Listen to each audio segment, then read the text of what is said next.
안녕하세요.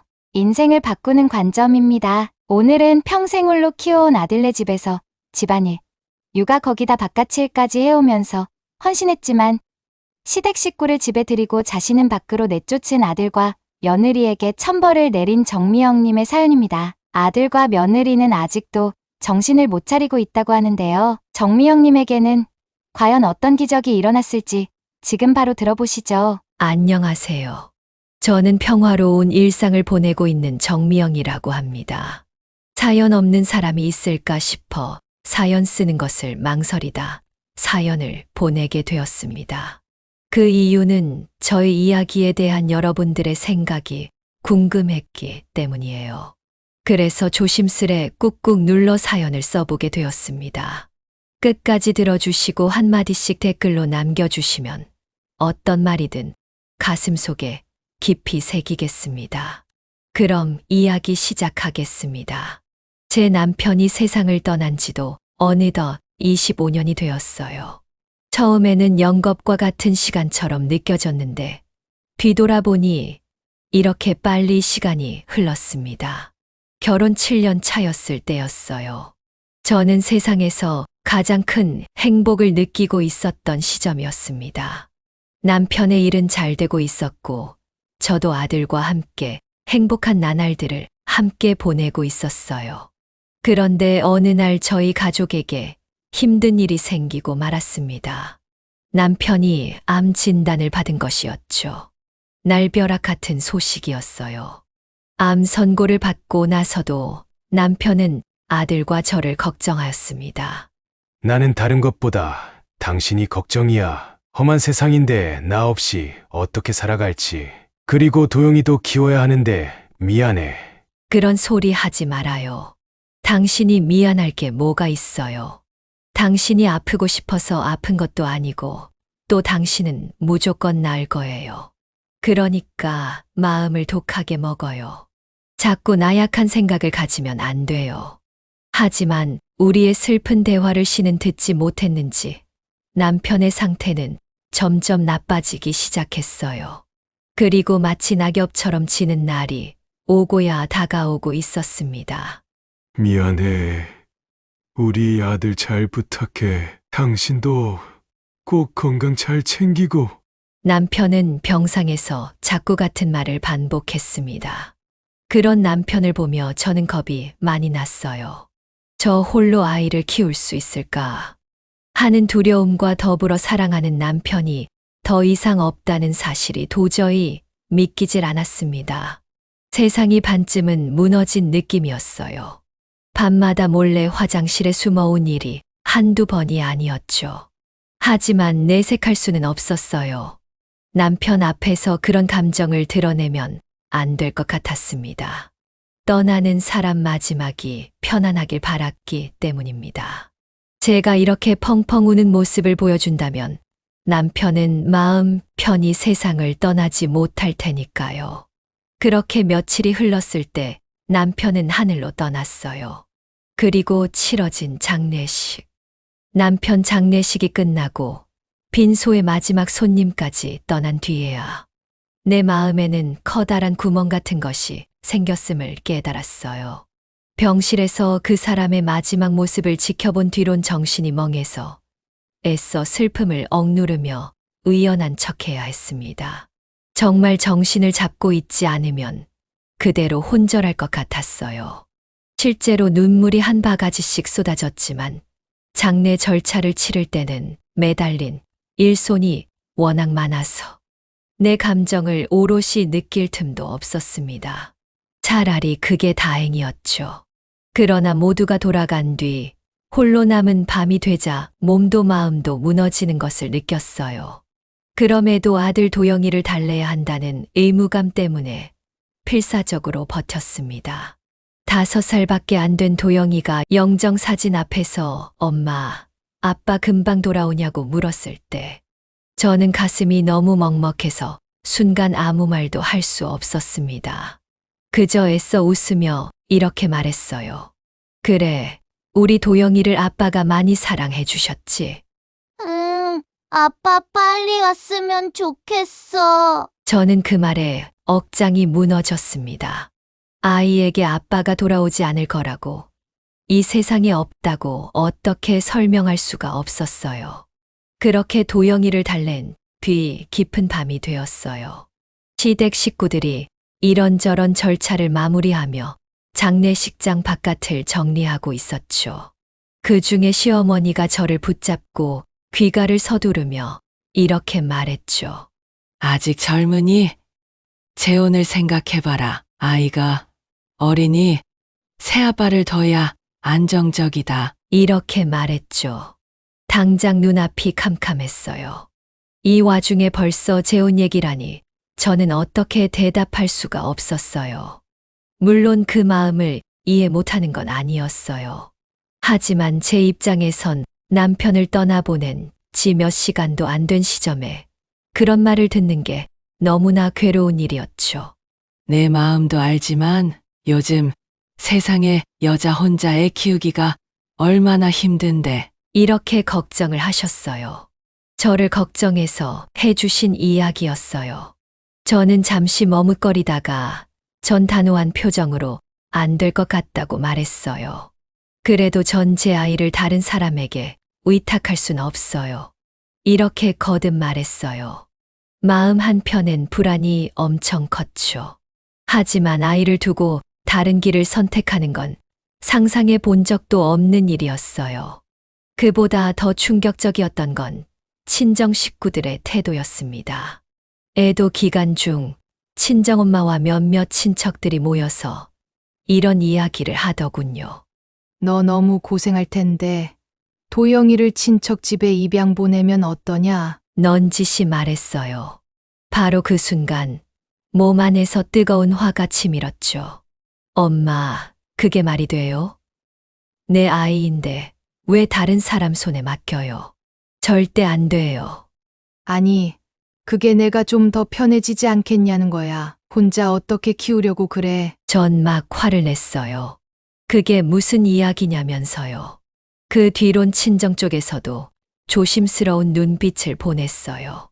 결국 장례가 모두 마무리된 새벽 무렵, 저는 장례식장 구석 벤치에 조용히 앉아 있었습니다. 검은색 상복은 구겨지고 얼룩져 엉망이었죠. 지금 제 마음과 같았어요.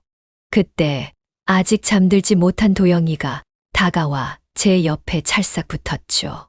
저를 올려다보는 애의 얼굴에 남편 모습이 겹쳐 보였습니다.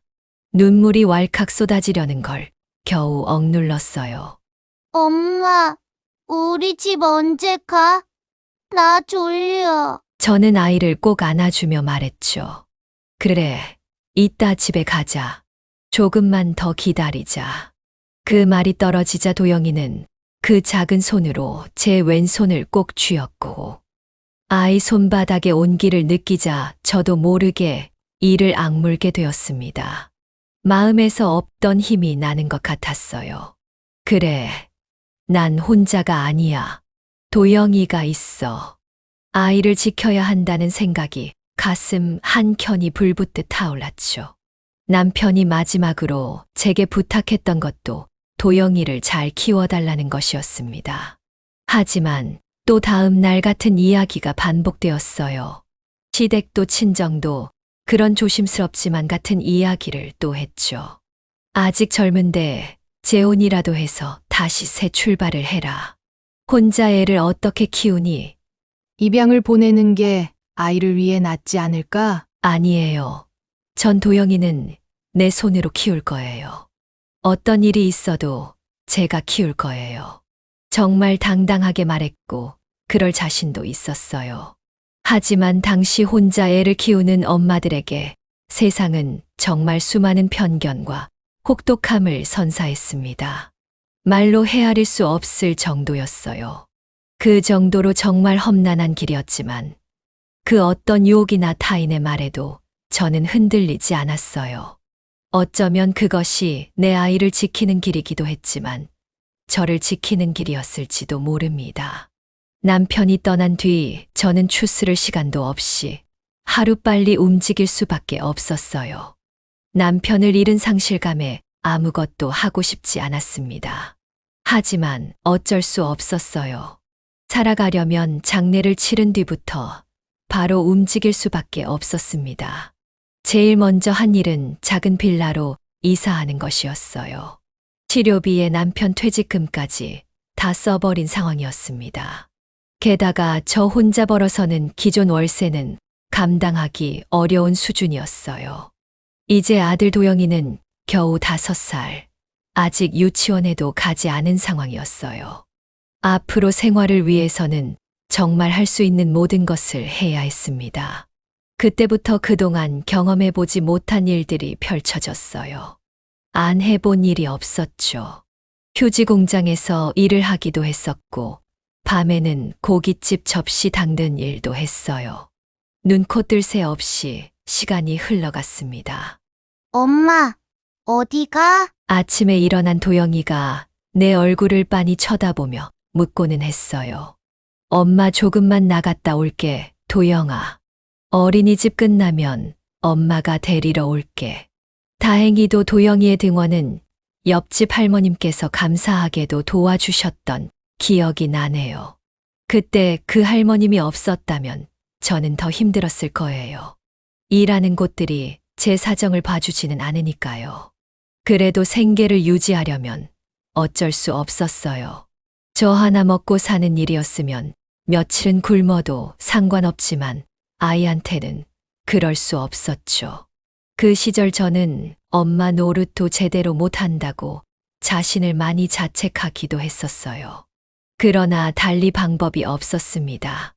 누군가가 절 도와줄 수 있는 상황도 아니었고, 친정이나 시댁에 도움을 청하기엔 두 집 다 형편도 좋지 않았죠. 어머나, 재혼하면 훨씬 편하지 않겠어? 주위에서도 다들 그러는데 미영 씨 예뻐서 재혼 금방 할 수 있을 것 같다고. 식당 주인 아주머니가 종종 이렇게 말하시고는 하셨죠. 하지만 그때마다 저는 아무렇지 않은 척 고개를 저었어요. 우리 도영이가 최고의 재산이니까요. 전 이 아이만 있으면 돼요. 참 미영 씨도 대단해. 요즘 다들 재혼하고 그러는 세상인데 혼자서 아이를 그렇게 꿋꿋이 키우고 말이야. 저는 항상 당당하게 말하려 애썼어요. 아직도 아빠를 찾는 도영이를 보면 재혼이라는 것은 생각도 할 수 없는 일이었어요. 그렇게 시간은 흘렀어요. 아들은 무럭무럭 자라 중학생이 되고 고등학생이 되었죠. 그동안 저는 쉴 틈 없이 일했어요. 가끔은 너무 지쳐서 혼자 집구석에서 울면서 시간을 보내기도 했고, 또 심하게 앓는 날들도 있었어요. 그러나 내색할 수는 없었죠. 안간힘을 써야 했어요. 돈을 벌어야 도영이가 하고 싶은 공부를 시켜줄 수 있으니까요. 저의 목표는 단 한 가지 도영이뿐이었어요. 다행스럽게도 도영이는 정말 똑똑한 아이로 자라주었죠. 학교에서도 늘 상위권을 차지했어요. 그리고 가끔 과학경시대회에서 상을 타오기도 했습니다. 마치 동화 같은 일이었어요. 꼭 내가 흘린 눈물과 땀에 대한 보답 같았죠. 그만큼 아들이 잘 성장해 주는 것만 같았습니다.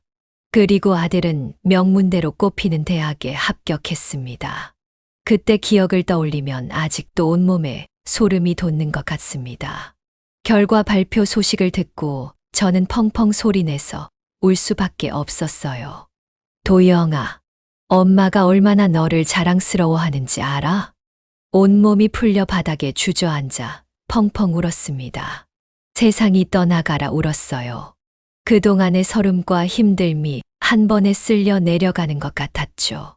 그러자 저를 도영이가 일으켜 세워주었고, 우리는 한참이나 같이 울었습니다. 그러던 어느 날이었어요. 도영이가 대학 2학년 때였을 겁니다. 어느 날 밤늦게 돌아와서 조심스럽게 제게 말했죠. 엄마, 나 사귀는 사람이 생겼어요. 소개해주고 싶어요. 저는 정말 반가운 마음에 그러라고 했죠. 그래서 도영이의 여자친구를 처음 집으로 초대하게 되었습니다. 그때 저는 하루 종일 장을 보고 반찬을 만들었어요. 정말 준비하면서도 떨리는 감정이 계속 느껴졌습니다. 우리 아들에게 좋은 친구가 생겼다니 얼마나 다행인가. 이런 마음이 듦과 동시에 혹시 우리 아들에게 상처 주진 않을까라는 걱정도 있었습니다. 젊은 시절의 사랑이라는 것이 모두 결실로 이어지는 것은 아니니까요. 그것도 경험이겠지만 아들 걱정이 되는 것은 어쩔 수 없었습니다. 그리고 실제로 본 도영이의 여자친구는 꽤 예의 바른 느낌이었어요. 그리고 싹싹하기까지 했죠. 안녕하세요. 어머니 이야기 많이 들었습니다. 여자아이가 아주 예의 바르게 인사하는 것이 마음에 들었습니다. 또한 큰절하듯 깍듯한 인사도 그렇고 수수한 옷차림도 참으로 마음에 들었어요. 아들도 옆에서 이렇게 이야기를 했죠.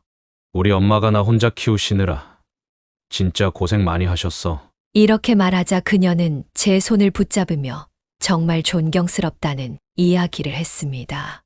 그 순간 솔직히 너무 기뻤어요. 이 아이가 우리 아들 미래를 함께 만들어갈 사람이라면 좋겠다.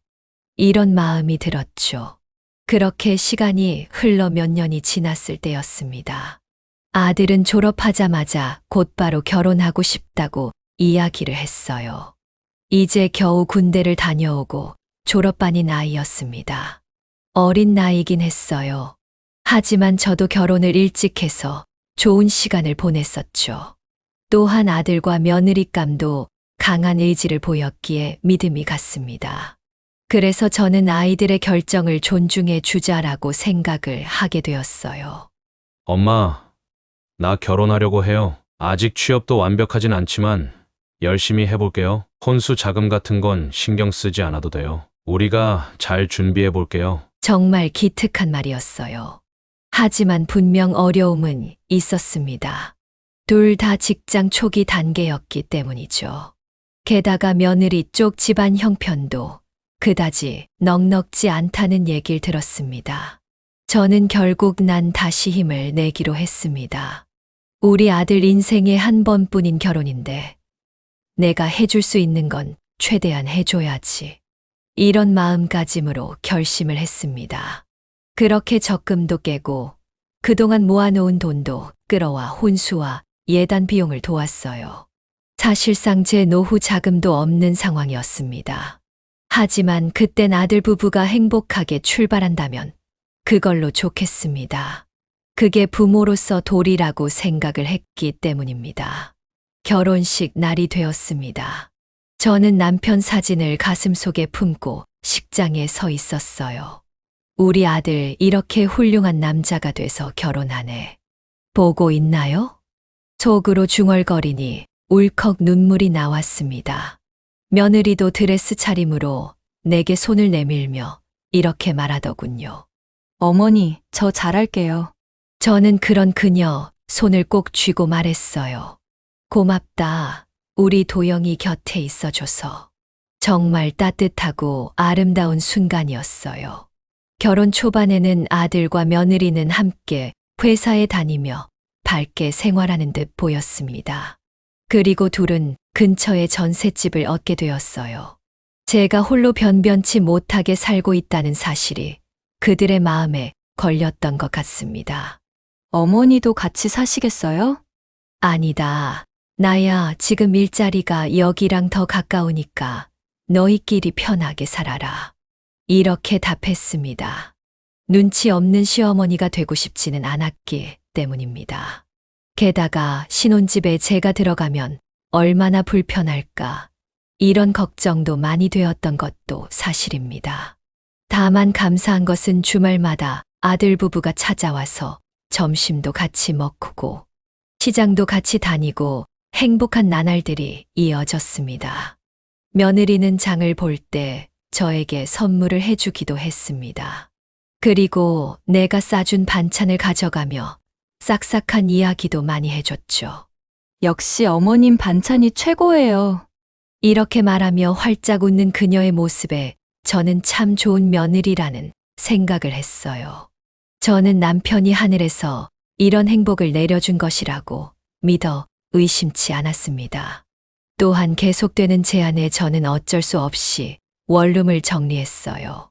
제가 원룸에 사는 것이 늘 아들의 마음에 신경 쓰였던 것 같습니다. 또한 며느리도 제가 원룸에서 지내는 게 좀 그렇다는 이야기를 많이 했다고 하더라고요. 그래서 결국 아들과 며느리 그리고 제가 신혼집에 거주를 하게 되었어요. 하지만 계속될 것 같던 행복은 차츰 무너지기 시작했어요. 아들이 결혼하고 2년쯤 지났을 무렵이었습니다. 첫 손주가 태어나게 되었죠. 그때는 정말 세상을 다 가진 기분이었습니다. 하지만 놀랍게도 그것이 불행의 신호탄이 될 줄은 꿈에도 몰랐습니다. 그 후 모든 게 조금씩 삐걱거리기 시작했어요. 산후조리를 이유로 며느리의 친정어머니가 아들 부부의 집에 오면서 문제가 시작되었죠. 솔직히 묘한 서운함이 약간 있었습니다. 애초에 제가 늘 이렇게 말했기 때문입니다. 아기 보는 거 내가 도울게. 우리 엄마가 와주실 거니까 어머니는 일도 바쁘신데 일을 보셔도 돼요. 톡톡 쏘아붙이기 시작한 것입니다. 그래서 처음에는 제가 손자를 많이 돌보기는 했었습니다. 다만 이후 사돈이 들어왔죠.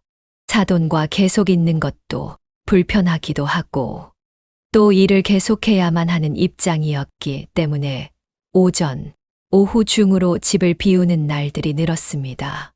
사실 저도 일을 쉬고 싶었지만 그럴 수는 없었어요. 노후 자금을 아들 결혼에 다 사용했기 때문에 저도 미래를 준비해야 했습니다.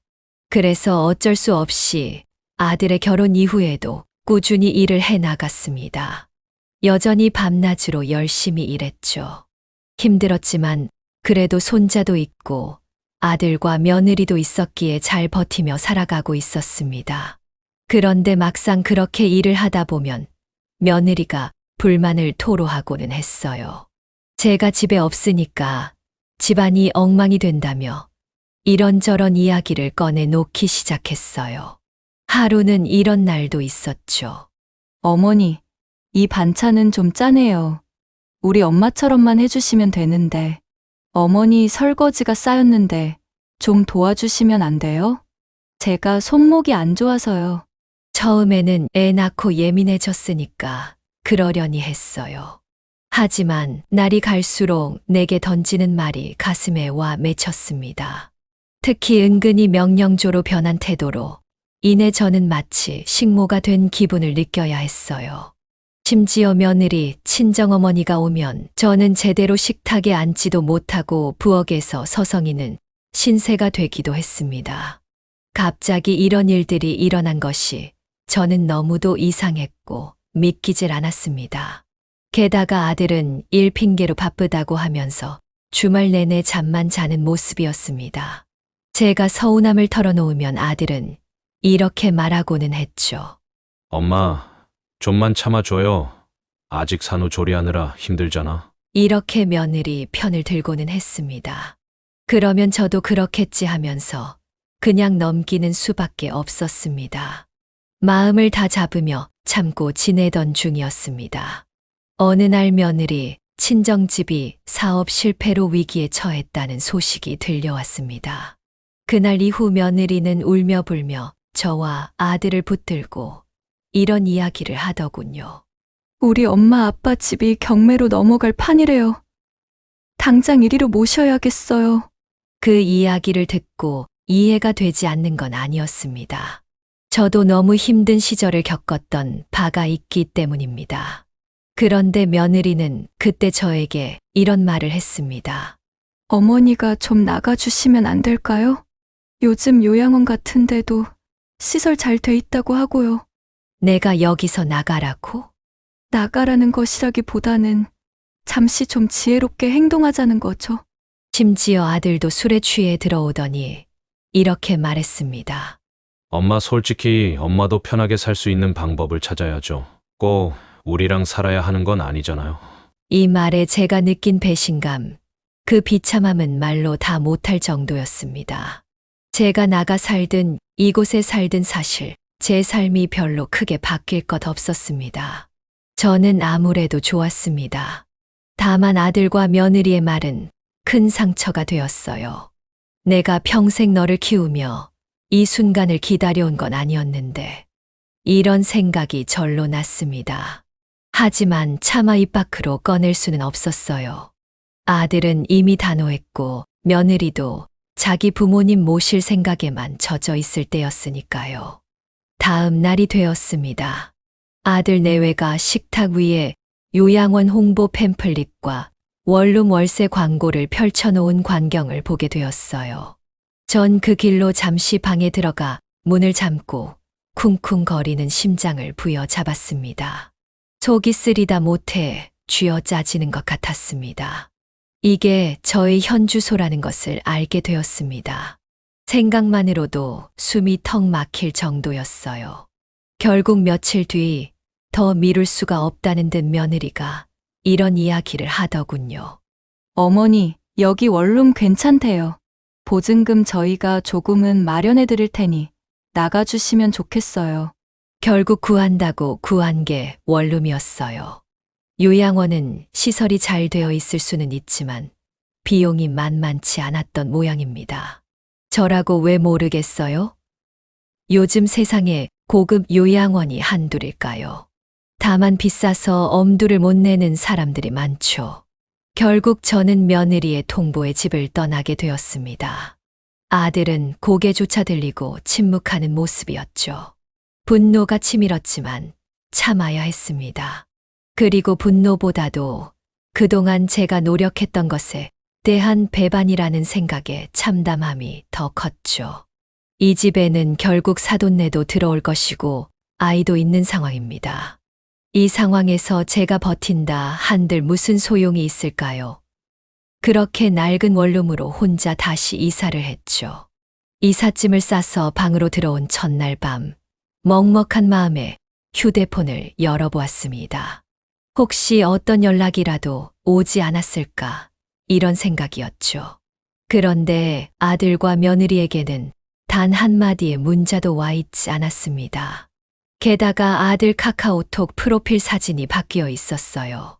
며느리 쪽 친정 식구들과 찍은 행복한 가족 사진이었습니다. 밝게 웃고 있는 그 모습에 저는 이제 끝났구나 싶었어요. 이제 나 없어도 잘 사는구나. 그렇게 혼잣말을 한 뒤 밤새 눈물을 흘리게 되었죠. 그렇게 낡은 원룸으로 이사하고 한창 짐 정리를 끝냈을 무렵 오래된 상자 하나를 발견했습니다. 박스 겉면엔 서툰 글씨가 보였는데 제 글씨였어요. 그리고 옆구리에 비밀 상자라고 연필로 희미하게 적혀 있었습니다. 저는 이게 뭔가 싶었습니다. 분명 어렴풋이 기억이 날듯 말듯 하긴 한데 뭔지 기억은 정확히 나질 않았어요. 비밀 상자, 내가 여기에 뭘 넣었지? 혼잣말을 중얼거리며 상자 테이프를 조심스레 뜯었습니다. 안에는 작은 철제함이 들어 있었는데 빛바랜 자물쇠가 덜렁 매달려 있었습니다. 자물쇠는 오래되어서 그런지 툭 하고 떨어지더군요. 그리고 철제함을 열자마자 놀라고 말았어요.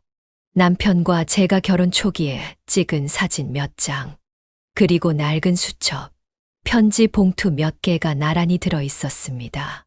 저는 순간 눈물이 차올랐죠. 지금의 서러운 상황에 남편까지 이렇게 떠오르니 가슴이 너무 먹먹했어요. 그리고 상자 밑에는 접힌 종이 뭉치가 있었어요. 구기미심의 모서리가 누렇게 변색된 그 종이를 펼쳐보니 남편이 손수 적어놓은 미래 계획이라는 것이 있었어요. 소박한 이야기들이었습니다. 5년 후 아이 유치원 입학, 가족 캠핑, 이런 이야기들이었죠.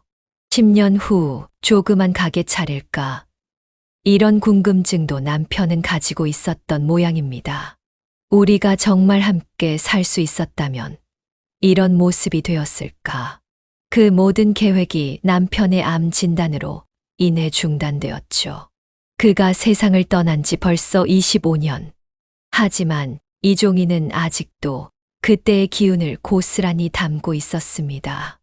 그리고 또 하나의 작은 편지 봉투를 발견했어요.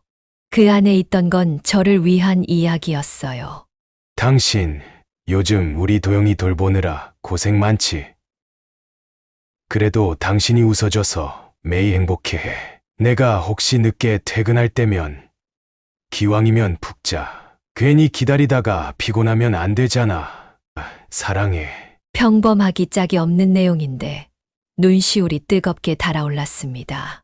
과거 야근을 자주 하던 남편이 내게 미안하다고 늘 말했던 것이 떠올랐어요. 그렇게 저는 박스를 닫고 한숨을 길게 내쉰 뒤 자리에서 일어났습니다. 상자를 치우는 동안 머릿속에선 과거의 행복과 현재의 씁쓸함이 교차했죠. 하지만 분명한 건 이 상자 덕분에 저는 내 인생이 결코 한순간의 불행으로만 가득 찬 게 아니라는 사실을 다시금 확인할 수 있었어요. 그리고 언젠가 아들과 며느리가 진심으로 사과하고 돌아온다면 이 소중한 추억을 함께 펼쳐보고 싶다고 속으로 신락 같은 희망을 품어보기도 했습니다. 그날은 마음이 좀 이상하게 편안해진 것 같았습니다.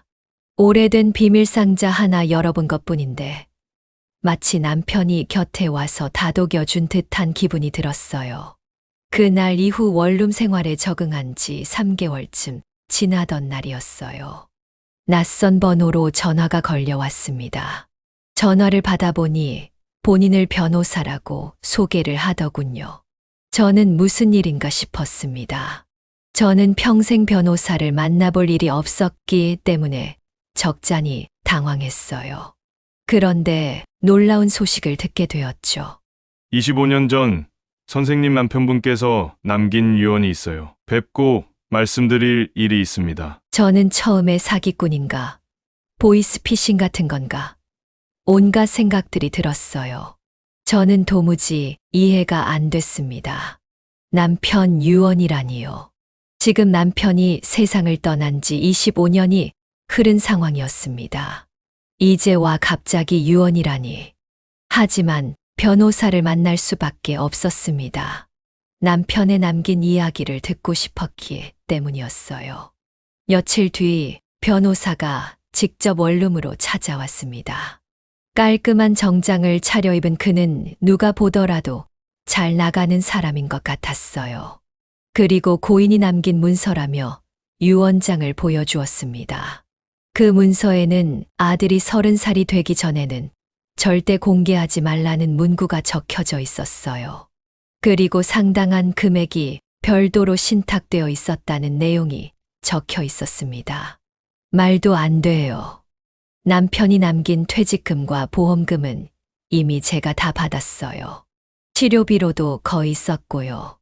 내가 당황해 말하자 변호사는 차근차근 설명을 해 주었습니다. 물론 일부는 이미 쓰셨지만 고인께서 별도로 본 변호사 사무실에 맡긴 자금이 있습니다. 이유는 아이가 너무 일찍 큰 돈을 가지면 돈의 가치를 모르고 잘못된 길로 갈까봐 걱정된다는 것이었습니다. 그래서 아들이 30살이 될 즈음 혹은 그 이후에 잘 판단해서 공개해달라고 하셨어요. 물론 저도 이것을 실제로 담당했던 변호사는 아닙니다. 저희 아버지가 당시 법무법인의 대표 변호사셨고 지금은 은퇴하셨습니다. 그래서 변호사가 된 뒤 그 법무법인을 제가 이끌고 있어서 제가 찾아뵙게 되었습니다. 저는 순간 아무 말도 못했습니다. 하지만 여기서 끝이 아니었어요. 더 충격적인 사실을 들었기 때문입니다. 남편이 20년 전 내 명의로 집 한 채를 사놓았다는 것이었습니다. 지금은 부동산 시세가 올라서 지금은 꽤 큰 가치를 지닌 집이 되었다는 이야기도 함께 전해 듣게 되었어요. 집이요? 말도 안 돼요. 저는 내 앞으로 된 집이 없어요. 남편이 대체 그걸 언제? 변호사는 놀란 저에게 이런 이야기를 했습니다. 당시 서류 절차와 명예, 이전 등을 고인이 저희 법무법인에게 일임하셨어요. 혹시 아내분이 이 집을 알면 미리 팔아버릴까봐 걱정하셨나 봅니다. 너무 끔찍이 아들을 생각하셨기 때문에 호교보님께서 돌아가시고 난 뒤 아들이 버릇 나빠질 것을 매우 걱정하셨던 것 같습니다. 그 모든 걸 듣고 나니 기가 막혔습니다. 내 남편이 이렇게까지 준비해 둔 줄 난 몰랐구나. 얼마나 가슴이 아프고 힘들었을까. 저는 또 울컥했습니다. 남편은 이것을 분명 저와 함께 화목한 노후를 보낼 것이라며 준비를 하고 있었을 겁니다. 그런데 그렇게 먼저 세상을 떠나니 너무 많은 걱정들이 들었겠죠. 떠나는 그 순간까지 저와 아들이 올바른 방향으로 갈 방법을 고민했던 것입니다. 마음 편하게 떠나지도 못한 것이었죠. 그리고 먹먹함과 동시에 감사함에 눈물이 차올랐습니다. 남편이 죽기 전에 이렇게 말했었죠. 아들의 미래를 위해 부탁한다라는 말. 그 말이 이런 뜻인 줄은 몰랐어요.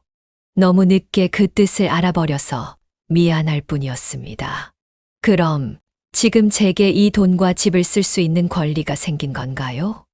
내 질문에 변호사는 조용히 고개를 끄덕였다. 네. 이미 아드님도 31가 됐으니 고인의 유언에 적힌 시한은 지나 있습니다. 하지만 이제 무엇을 어떻게 하실지는 어머니의 자유입니다. 저는 원룸벽에 기대어 한참을 고민했습니다. 이걸 아들에게 알려야 할까? 분명 아들과 며느리는 지금 돈에 허덕이고 있을 텐데. 혼잣말이 허공을 갈랐습니다. 답해줄 사람은 없었죠. 이것은 오롯이 제가 결정해야만 하는 일이었어요. 그러나 이미 그들은 나를 내쫓아냈고 씻을 수 없는 모욕과 상처를 주었습니다. 남편도 같은 마음이었기에 이 돈이 이제야 제게 돌아올 수 있도록 한 것이었어요. 혹여나 제가 아이를 생각 없이 지원만 해주다가 아이가 엇나갈까봐 걱정한 것이었죠. 실제로 저는 제 수중에 몇십만 원도 없을 정도로 제가 번 돈을 평생 다 아들에게 지원했어요. 그런데 그 결과는 이것이었죠. 허름한 원룸에 홀로 버려진 상황이었습니다. 결국 결론은 하나였어요. 이 돈은 남편이 떠나면서도 걱정하며 준 돈이었기에 절대로 허투루 쓰지 않겠다고 생각을 했어요. 내가 평생 고생만 하다가 이렇게 쫓겨나는 신세가 됐는데 이건 남편이 내게 준 마지막 선물이 아닐까. 나도 이제 내 삶을 찾아야겠다. 이런 생각이 들더군요. 저는 남편이 사두었다는 집으로 가보았습니다. 집은 생각보다 훨씬 번듯했어요. 20년 전만 해도 개발지에서 벗어난 촌동네였지만 재개발을 거치며 단독주택과 상가가 빼곡히 들어선 곳이었습니다. 대문 안으로 들어가니 작은 마당까지 있었어요. 벽은 약간 낡았지만 전체적으로 깔끔하게 리모델링이 끝나 있었습니다. 변호사의 말에 따르면 집의 리모델링 보수공사까지 제게 주기 전 다 해서 전달하라고 했다더군요. 남편은 그렇게 세심한 사람이었어요. 그리고 그곳에 발을 들이는 순간 전 하늘을 올려다보았습니다. 여보, 정말 고마워요. 내가 이렇게 당신 덕분에 따뜻한 집에 들어오는 날이 오다니. 또 눈물이 날 것 같았습니다. 그렇게 한동안 그 마당에서 넋을 놓고 서 있었어요. 하지만 저는 슬퍼하거나 남편을 그리워하지만은 않아야겠다 생각했죠. 제가 잘 사는 것이 남편도 바랬던 것일 테니까요. 그리고 그날부터 일주일 동안 집안을 구석구석 닦고 정리했어요. 나만의 공간이라 생각하니 마음이 달라졌습니다. 벽지 색깔도 제가 좋아하는 것으로 골랐고 주방엔 예쁜 식기들을 주문해서 정돈해 놓았어요. 원룸 생활과는 달리 새 집은 더 이상 내가 버려진 공간이 아니었기에 마음이 훨씬 편했습니다. 위로를 받는 기분이었어요. 그렇게 정리가 끝난 뒤 부엌에서 김치찌개를 끓여 밥을 먹게 되었습니다. 그때야 비로소 느껴졌어요. 이제야 나도 내 삶을 사는구나 이런 실감이 났습니다. 밤에는 남편 사진을 식탁 위에 올려놓고 소주 한 잔을 따르기도 했어요. 당신, 나 이제 후회 없이 살게요. 아들 걱정은 아직 많아요. 하지만 그 애도 정신 차릴 날이 오겠죠. 그리고 지금은 내가 행복해져야 할 것 같아요. 그동안 당신 없이 너무 힘들었어요. 그렇게 혼잣말하며 조용히 잔을 기울였습니다. 불현듯 오래전 남편의 웃음소리가 귓가에 맴도는 것처럼 느껴졌어요. 새 집에 들어온 후 저는 아들, 며느리, 사돈의 번호를 차단하고 옛날 휴대폰은 옷장 깊은 곳에 넣어 놓았습니다. 그리고 새로운 휴대폰을 사고 새로운 번호를 만들었어요. 그런데 몇 달이 지났을 무렵이었습니다. 연락을 끊었던 아들이 수소문 끝에 제 번호를 어떻게 알았는지 전화를 해왔습니다. 엄마, 어디 가신 거예요? 원룸 주인이 짐 빼셨다고 하던데? 무슨 일 있어요? 저는 아들의 질문에 잠시 고민을 했습니다. 지금의 상황을 어떻게 이야기를 해줄까 했죠. 예전 같으면 이렇게 말했을 수도 있습니다. 아마 이렇게 연락도 끊지 않은 채 돈을 들고 금방 아들에게 갔겠죠. 하지만 지금은 연락까지 끊었을 정도로 저의 다짐은 확실했어요. 그냥 내가 살고 싶은 곳으로 왔어. 더 묻지 말아줄래? 그러자 아들이 당황하여 이렇게 말하더군요. 엄마, 걱정돼서 그러죠. 갑자기 사라지면 어떡해요? 이렇게 말하니까 어처구니 없었습니다. 걱정은커녕 나를 내쫓은 사람이 이제 와서 무슨 소리인가 싶었죠. 제가 원룸으로 가던 날 아들은 단 한 번도 쳐다보지도 어떤 위로의 말도 안 했어요. 게다가 이삿짐 정리조차도 저 혼자 다 했습니다. 나 괜찮으니까 걱정 말고 살아. 저는 더 이상 할 말이 없었어요. 그렇게 전화를 끊었죠. 그런데 그 후로 며느리에게도 정말 죄송했다는 톡이 왔어요. 그때 저희가 상황이 안 좋았어요. 그래서 어머니께 너무 무리한 부탁을 드렸어요. 저는 이때 눈치를 챘습니다. 어떤 식으로든 제 수중으로 돈이 들어왔다는 것을 알게 된 것이라는 확신이 들었어요. 그렇지 않고서야 아들과 며느리가 이렇게 저자세로 나올 리가 없었어요. 게다가 제 번호까지 수소문해서 알아볼 정도였으니 뻔했습니다. 분명 저에게 돈이 생겼다는 것을 눈치챈 것이었어요. 하지만 저는 그렇게 호락호락한 사람이 아니었습니다. 예전에는 아들이었고 며느리였고 가족이 너무나도 그리웠던 저였기에 감상에 젖어 그들을 도와줬었죠. 하지만 지금은 달랐습니다. 저는 짐작 취급을 받은 채 버려졌으니 그들의 이야기는 듣고 싶은 마음이 그다지 없었어요. 그리고 가끔 이웃이나 친척들 통해 아들 부부의 소식이 들려오기는 했습니다. 아들 내외가 집안 사정 때문에 고생이 심하다고 하더군요. 장인과 장모도 모두 빚더미에 앉았다는 것입니다. 물론 예전에도 사정이 좋지 않았지만 이번에는 아예 사업을 접은 상황으로 보였습니다. 아들 역시 사업에 손댔다, 실패했다라는 소식까지 들려왔습니다. 물론 소문이었기에 어느 정도 정확한지는 알 수 없었어요. 주변 사람 모두 좀 도움을 주지 그러냐는 식으로 저에게 말하고 했는데 정말로 웃음밖에 안 나왔습니다. 저로선 단호했어요. 내가 지금 도와주면 저들이 진정으로 반성하고 변할까? 아니면 또다시 나를 이용하고 버릴까? 솔직히 그 답은 뻔하다고 느껴졌습니다. 제 입에서는 지금도 안 되라는 말이 자연스럽게 떠오를 뿐이었습니다. 그렇게 시간이 조금 더 흘렀던 어느 날이었습니다. 집 초인종이 울리더군요. 현관문을 열자 수척한 얼굴의 아들이 보였습니다. 한눈에 봐도 많이 지쳐 보이더군요. 아들은 다짜고짜 이렇게 말했습니다. 엄마, 우리 사업이 망했어요. 제발 도와줘요. 한참이나 대문에 서서 푸념을 늘어놓았습니다. 엄마가 우리 인생에서 독립해야 한다고 말했던 사람이 아들이었습니다. 그런데 그런 아들이 이제 와서 손을 내밀더군요. 도영아, 내가 왜 널 도와줘야 하는지 말해봐. 너희가 날 어떻게 내몰았는지 기억 안 나니? 저는 최대한 차분하게 물었습니다. 아들은 울먹이며 이렇게 말했죠. 진짜 후회해요. 엄마, 그때 너무 어리석었어요.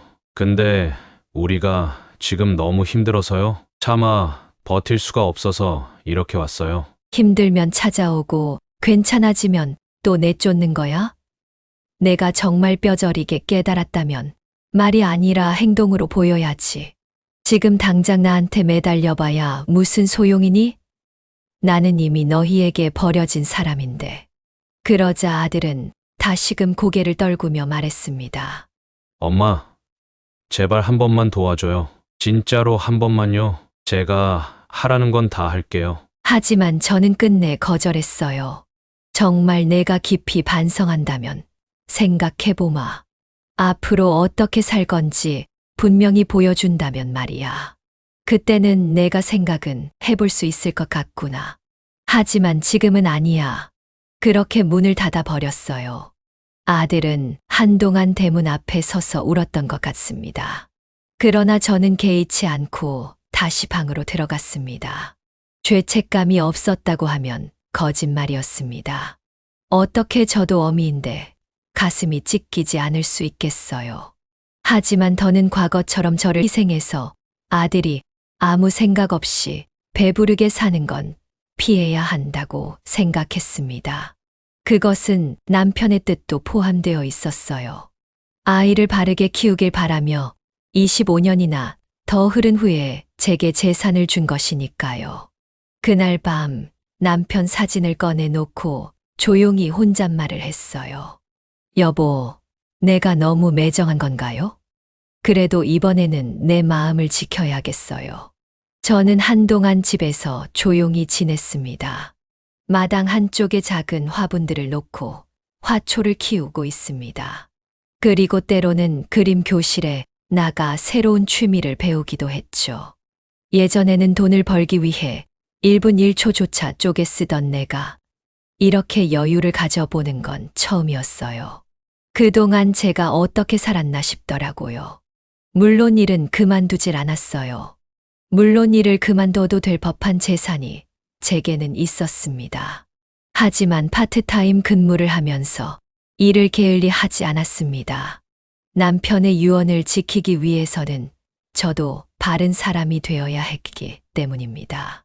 재산이 있다고 늘어져서 정신 못 차리는 그런 사람이 될 수는 없었어요. 다만 예전처럼 목숨 걸고 일하지 않아도 되었죠. 저는 그것만으로도 너무나 행복했어요. 그리고 조금씩 마음이 안정되면서 주변에 도움이 절실한 단체에 약간의 기부도 했어요. 거창한 금액은 아니었어요. 그런 게 손이 큰 사람도 아니었고요. 또 앞으로 어떻게 될지 모르니 필요한 만큼만 돈을 써야 한다고 생각을 했어요. 다만 나처럼 홀로 아이를 키우는 사람들을 위해서 도움을 주고 싶었어요.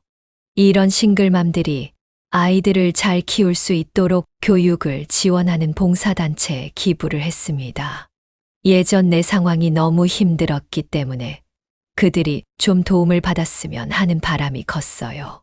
실제로 저도 과거에 누군가가 내 손을 잡아줬으면 좋았을 텐데 이런 마음이 정말 컸었습니다. 이후에 아들과 며느리에게 몇 차례씩 연락이 오기도 했어요. 며느리는 처음에는 화를 내더군요. 어머님 어떻게 이러실 수 있어요?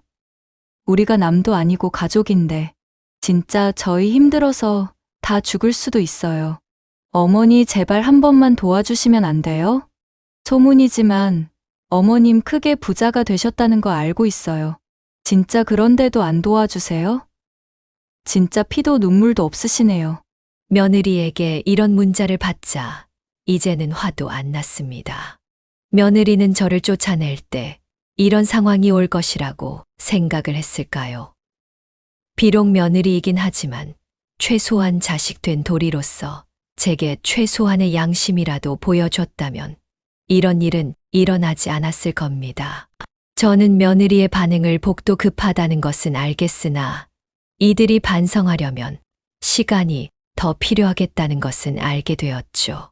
이후에는 아들에게도 연락이 오기도 했습니다. 엄마 진짜 잘못했어요. 그때는 내가 생각이 짧았었나 봐요. 그런데 조금만 도와주세요. 단돈 1,000만 원이라도 도와주시면 좋겠어요. 아들 역시 무의미한 반성을 반복하더군요. 결국 돈이 필요했기에 하는 말들일 뿐이었어요. 그들은 생각하겠죠. 제가 너무하다고요. 하지만 그들의 입장에서 생각을 해보면 저는 당시에는 필요 없던 사람이었습니다. 그래서 버렸던 것이죠. 만약 제가 지금 부자가 아니었더라도 이들이 이렇게 나왔을까요? 제가 여전히 그 원룸 구석에서 살고 있다면 그들은 제게 어떻게 대했을까요? 완전 없는 사람 취급하지 않았을까요? 한 달에 한 번이라도 무난 인사를 했을까요? 아닐 겁니다. 그것을 알기에 저는 여전히 아들과 며느리의 문자를 그냥 무시했어요. 그 이후 아들 내외는 연락이 뜸해지게 되었어요. 그들 입장에서 제가 야속하게 느껴질 수도 있어요. 저도 충분히 알고 있어요. 하지만 저는 이 방식이 옳다고 생각하죠. 주고 또 주다 보면 그들은 반성할 기회도 책임질 기회도 놓쳐버린다는 것이 제 판단이었어요. 또 의사 선생님을 통해서 상담을 한 것이기도 했어요. 아들이 찾아온 뒤 사실 잠을 잘 못 자고 계속 불안증이 있어서 병원을 방문했었거든요. 그래서 솔직히 이런 이야기를 상담하면서 털어놓게 되었죠. 그러자 의사 선생님께서 그런 말씀을 하시더라고요. 무엇인가 지원을 해주는 것은 부모로서 책무이기도 하지만 조심해야 할 부분은 계속 지원을 하면 의존하고 당연하게 여긴다는 것이에요.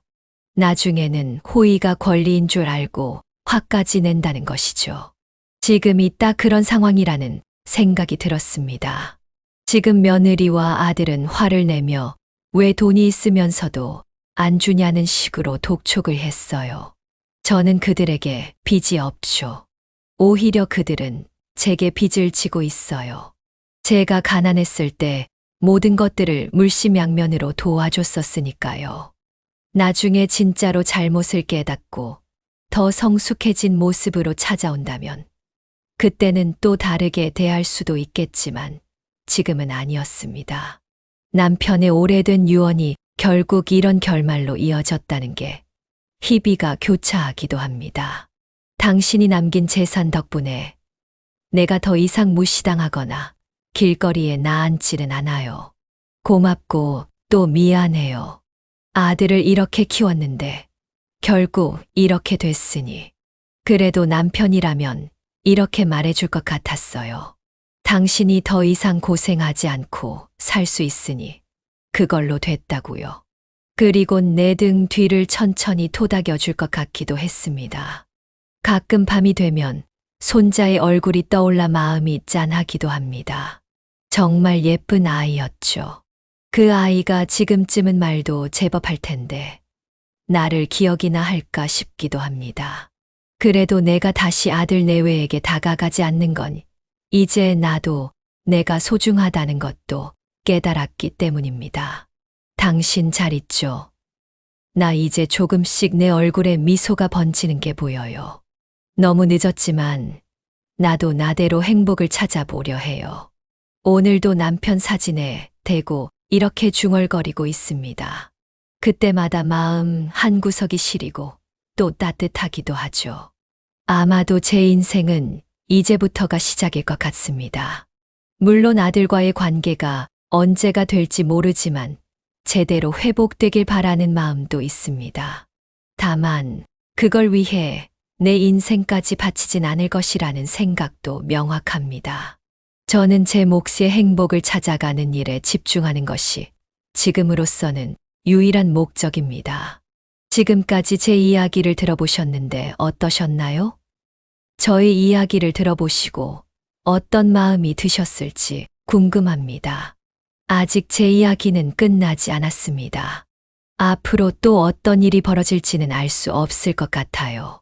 다만 과거와 달리 저는 제 마음을 잘 다스리고 있고 기준이 명확히 생겼기 때문에 과거처럼 흔들리지는 않을 것 같아요. 그래서 앞으로 내리는 결론들은 과거보다는 훨씬 올바른 방향으로 가지 않을까 생각하고 있습니다. 그렇게 되도록 또 노력할 생각이기도 하고요. 끝까지 이야기를 들어주셔서 너무나도 감사하고요. 모두 건강하시고 평화로운 하루가 되시길 바랍니다. 네, 오늘 이야기는 어떠셨나요? 오늘 이야기를 듣고 어떻게 생각하시는지 어머님, 아버님의 생각을 댓글로 공유해주세요. 저는 또 다른 사연으로 찾아뵙겠습니다. 좋아요, 구독, 알람 설정을 통해 앞으로도 따뜻한 정을 나눌 수 있게 함께 해주세요. 어머님, 아버님의 삶의 지혜와 경험을 나눌 수 있는 통로가 되겠습니다. 오늘도 인생을 바꾸는 관점을 통해 사연을 들어주셔서 감사합니다. 안녕하세요. 인생을 바꾸는 관점입니다. 오늘은 혼수 안 해줬다고 시어머니에게 라면만 주구장창 끓여준 며느리에게 참 독특하면서 기가 막힌 복수를 하신 강순희님의 사연입니다. 참 독특한 해결법이었지만 그래도 효과는 좋았다고 하는데요. 과연 강순희님은 어떤 방법으로 며느리에게 참교육을 하셨는지 지금 바로 들어보시죠. 안녕하세요. 저는 이른을 바라보고 있는 강순이라고 합니다.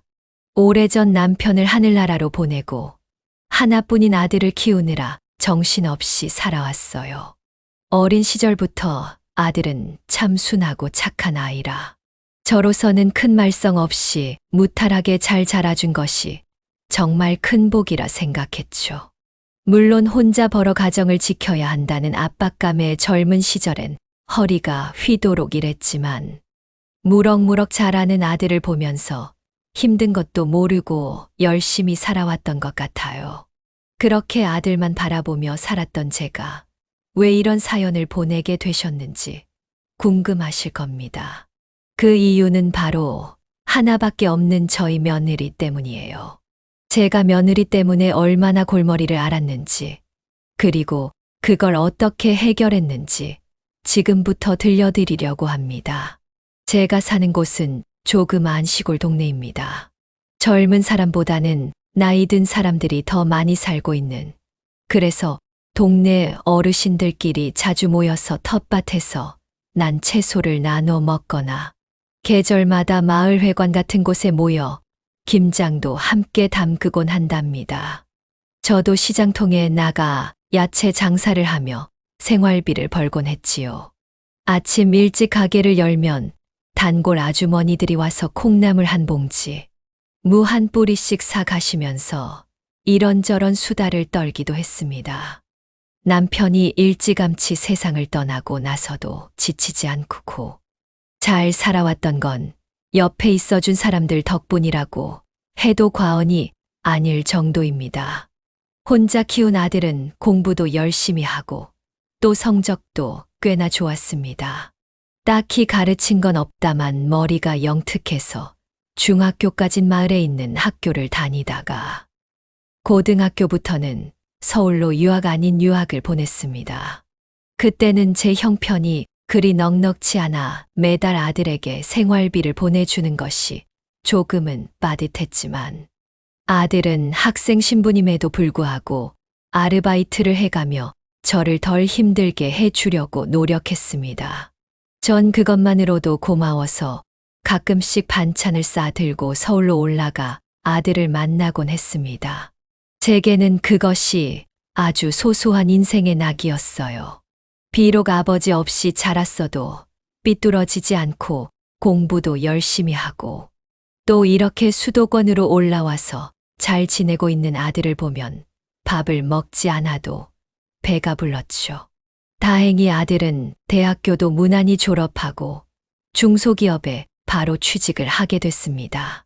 아들이 취업을 하게 되었다는 소식을 들었을 땐 기쁜 마음도 들었지만 한편으로는 걱정이 되기도 했습니다.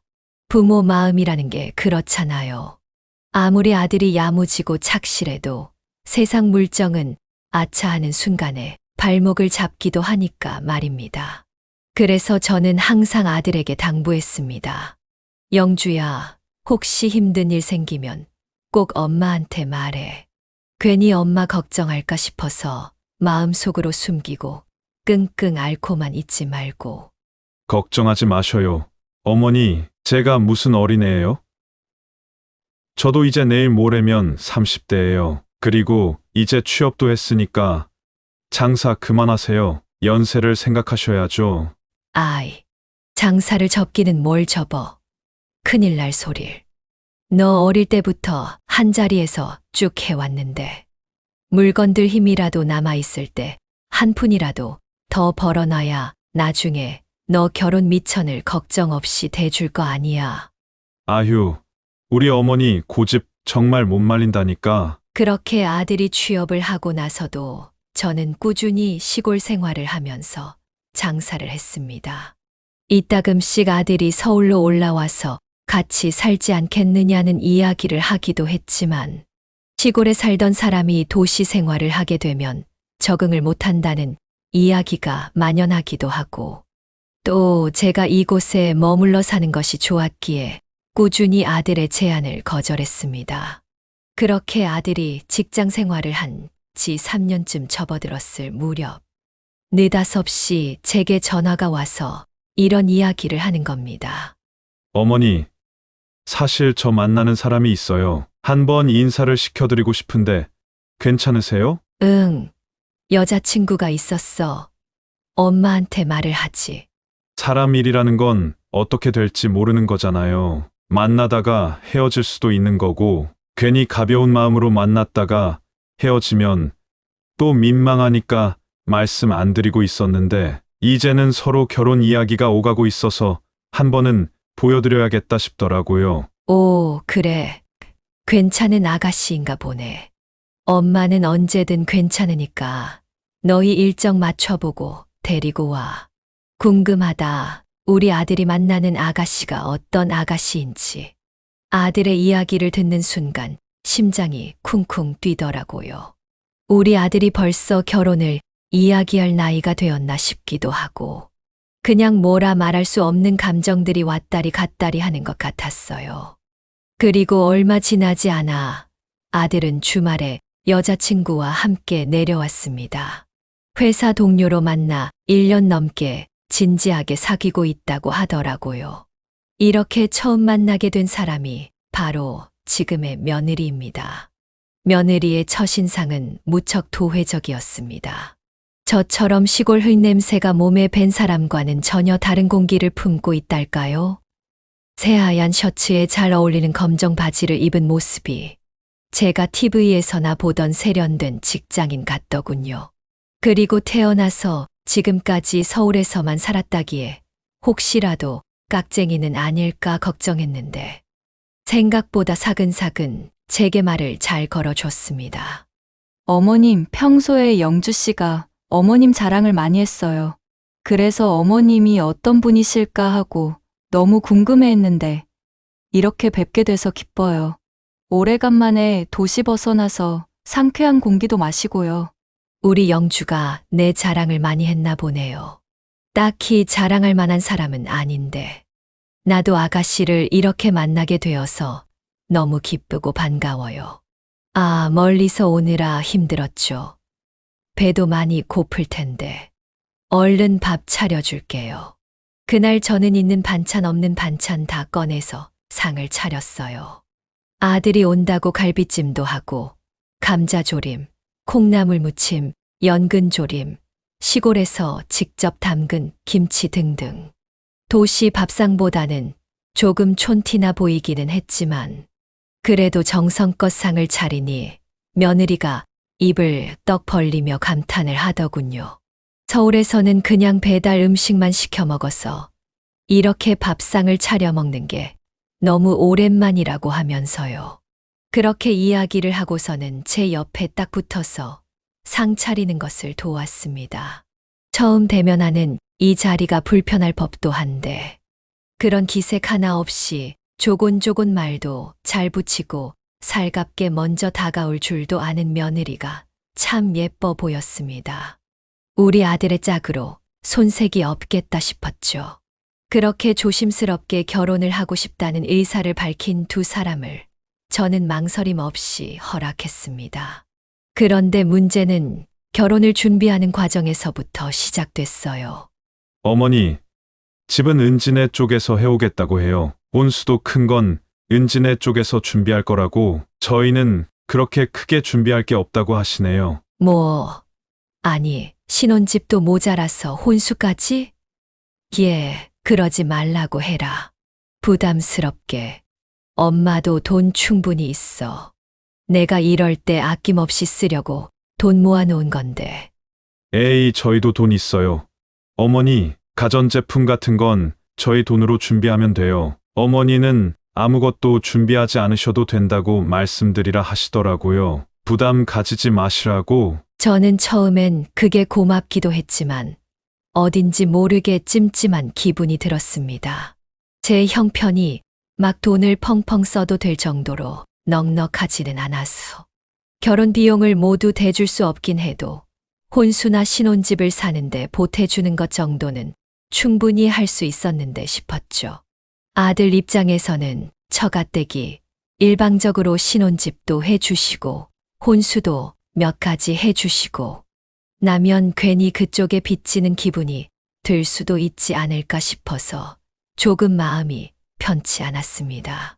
그래서 아들에게 그래도 필요한 것이 있다면 말을 해달라고 전했어요. 어머니, 너무 신경 쓰지 마세요. 그쪽에서도 막 어머니가 신경 쓰고 그러는 거 부담스러워 하실 거예요. 말은 그렇게 해도 속으로는 그렇게 생각을 안 하실 수 있어. 그게 사람 마음이라는 거다. 눈치껏 알아서 잘 행동을 해야지. 그렇게 말씀하셨다고 그렇구나 생각하지 말고 필요한 거 있거나 부족한 거 있으면 엄마한테 말해. 최대한 도와줄 수 있는 선에서는 도울 테니까. 이렇게 이야기를 했지만 아들은 괜한 부담을 가지지 말라고 계속해서 강조했고 저도 괜히 여기서 더 고집부렸다가 결혼이 어긋날까봐 차마 더 이야기를 꺼내진 못했습니다. 그리고 며칠 뒤 사돈댁과 상견례 겸 식사 자리가 잡혔습니다. 사돈어른은 대기업 임원 출신이라고 했고 사부인은 오랜 시간 동안 교직에 있다가 정년 퇴임을 하셨다고 하더군요. 시골 출신인데다가 해온 거라고는 시장에서 채소를 파는 것밖에 없었던 저는 살짝 작아지는 듯한 기분을 느꼈지만 사부인과 사돈어른은 그런 것 따위는 개의치 않는다는 듯 제게 편안하게 대해 주셨습니다. 우리 애가 어려서부터 집안일은 안 해봤는데 결혼 후에 어떻게 살림을 배울지 걱정되네요. 그래도 사부인께서 다그치지 않고 잘 가르쳐 주실 거라 믿어요. 아휴, 저도 별다른 건 못하지만 간단한 반찬 정도는 알려줄 수 있어요. 걱정하지 마세요. 이렇게 시시콜콜한 대화를 나누면서 서로 웃고 화기애애하게 식사를 마쳤을 땐 이렇게 아무 문제 없이 순탄하게 흘러가려나 보다 하고 한시름 놓기도 했습니다. 그런데 나중에 알고 보니 며느리가 아들에게 은근슬쩍 투덜거렸다고 하더라고요. 우리 집에서는 이렇게나 많이 준비를 해 가는데 왜 자기네 집은 조금도 보태줄 생각을 하지 않느냐면서 말이죠. 솔직히 조금 어이가 없더군요. 제가 안 해주려고 한 것도 아닌데 그렇게 푸념을 늘어놓았단 이야기를 들으니 마음이 편치 않았습니다. 결혼이란 게 양가가 다 마음이 편하면 제일 좋겠지만 현실에선 누구도 100% 만족하기 힘들다는 걸 여기서 실감했습니다. 아들 앞에서는 아무렇지 않은 척했지만 마음 한구석에는 부족한 나 때문에 괜히 우리 아들 혼사를 망치는 건 아닐까 하는 자책도 들었어요. 그렇게 시간은 흘러 결혼식은 코앞으로 다가왔고 저는 궁금했습니다. 결혼식 당일엔 정말 모든 게 잘 이루어질지 서로 감정이 조금씩 쌓여가고 있는 건 아닐지 실제로 결혼식을 일주일 앞두고 파혼을 하는 경우도 드물지는 않다는 말에 살짝 걱정이 되었습니다. 하지만 이내 머리를 털어내며 쓸데없는 생각을 하지 말자고 스스로를 다독였습니다. 그리고 본격적인 예식 당일 다행히 아무 문제 없이 결혼식은 축복 속에서 잘 마무리되었습니다. 겉보기에는 아무 문제 없는 행복한 결혼식이었지만 묘하게 속사정이 조금씩 꼬이는 듯한 이 기분. 저는 이미 한 번 인생에서 큰 시련을 겪어본 사람이라 왠지 이런 사소한 잡음이 큰 갈등으로 번지지 않을까 하는 예감이 살짝 들었습니다. 부디 제 느낌이 틀리길 바랐지만 앞으로 펼쳐질 일들이 숨이 턱 막힐 정도로 복잡해지리라곤 그때는 상상조차 하지 못했습니다. 며느리는 아들 앞에서는 그렇게 이야기를 했지만 적어도 제 앞에서는 크게 불만스러운 티를 내지는 않았습니다. 가끔씩 명절이나 제 생일과 같은 특별한 날 저희 집으로 내려와서 같이 시간을 보내는 것이 전부였지만 이 정도로도 만족했습니다. 적어도 파혼을 하지 않은 것만으로도 다행이다 싶었죠. 그러던 어느 날 아들에게서 전화 한 통이 걸려왔습니다. 어머니, 저 사고 나서 병원에 입원했어요. 무슨 사고길래 병원에 입원을 해? 무슨 사고인데 많이 다쳤어? 차에 치이는 바람에 다리뼈가 골절됐어요. 적어도 한 달은 깁스를 해야 할 것 같다네요. 이번 아버지 제사 때는 못 내려갈 것 같은데 어떡하죠? 얘는 지금 무슨 소리를 하는 거야? 네 다리가 부러졌는데 제사 못 오는 게 그리 중요하다고. 그런 거 신경 쓸 거 없다. 다른 곳 다친 데는 없고. 네, 다행히 다리만 부러지고 다른 곳은 멀쩡하다고 하더라고요. 아휴, 천만 다행이다. 그래, 나중에 상황 정리되면 병원 어디인지 말해다오.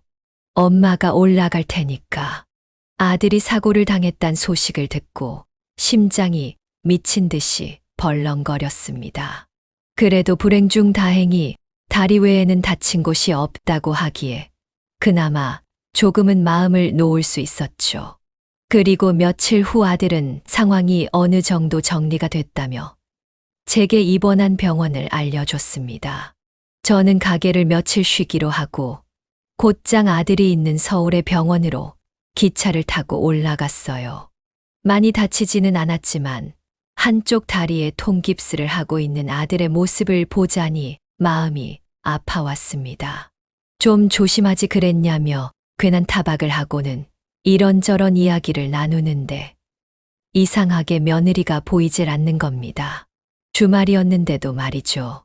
그런데 은지는 어디 갔니? 일요일인데 출근하지는 않았을 거 아니야. 오늘 강원도에서 친구들이 온다고 해서 만나고 오라고 했어요. 어차피 있어봤자 할 것도 없고 지루하기만 할 텐데요, 세상에, 남편이 이렇게 사고가 나서 깁스를 하고 누워있는데 친구들을 만나러 간 거야? 아이고 참.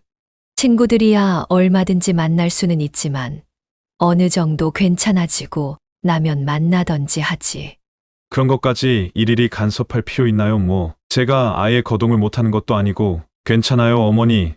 저는 아무렇지도 않아요. 아픈 아들을 내버려 두고 며느리가 친구들을 만나러 갔다는 이야기를 듣고 내심 속상했습니다. 조금 꼬인 시어머니 같이 보이기도 하실 테지만 그래도 아들이 이렇게 한쪽 다리를 쓰지도 못하고 누워만 있는데 옆에서 병간호라도 좀 하고 있어주면 어땠을까 하는 아쉬움이 남기는 하더군요. 몇 시간 후 며느리가 병원으로 돌아왔지만 괜히 잔소리로 들릴까 싶어 별 말을 하지는 않았습니다. 그로부터 한 달 정도가 지난 후 아들은 병원에서 퇴원을 했습니다. 교통사고 가해자에게 합의금도 받았고 회사에서 휴가도 받아냈다고 하더군요. 그런데 중요한 건 아직 다리가 완전히 낫지는 않았다는 것이었습니다. 목발을 짚고 다니기에는 크게 문제가 없었지만 일상적인 행동을 하는 것에는 약간의 제약이 있어 보호자가 필요한 상황이었어요. 그렇게 퇴원 수속을 밟는데 며느리가 제게 조심스럽게 다가와서 이렇게 이야기를 하는 겁니다. 어머님 혹시 딱 일주일 동안만 저희 집에 계셔 주실 수 있을까요? 응, 일주일. 왜 무슨 일 있니? 어머님도 아까 들으셨겠지만 저 사람 아직 다리가 다 낫지 않았잖아요. 어차피 목발 짚고 다니면 된다고는 하지만 그게 말처럼 쉬운 일도 아니고 저는 회사에서 중요한 프로젝트를 맡고 있어서 일주일이나 연가를 내기에는 힘든 상황이거든요.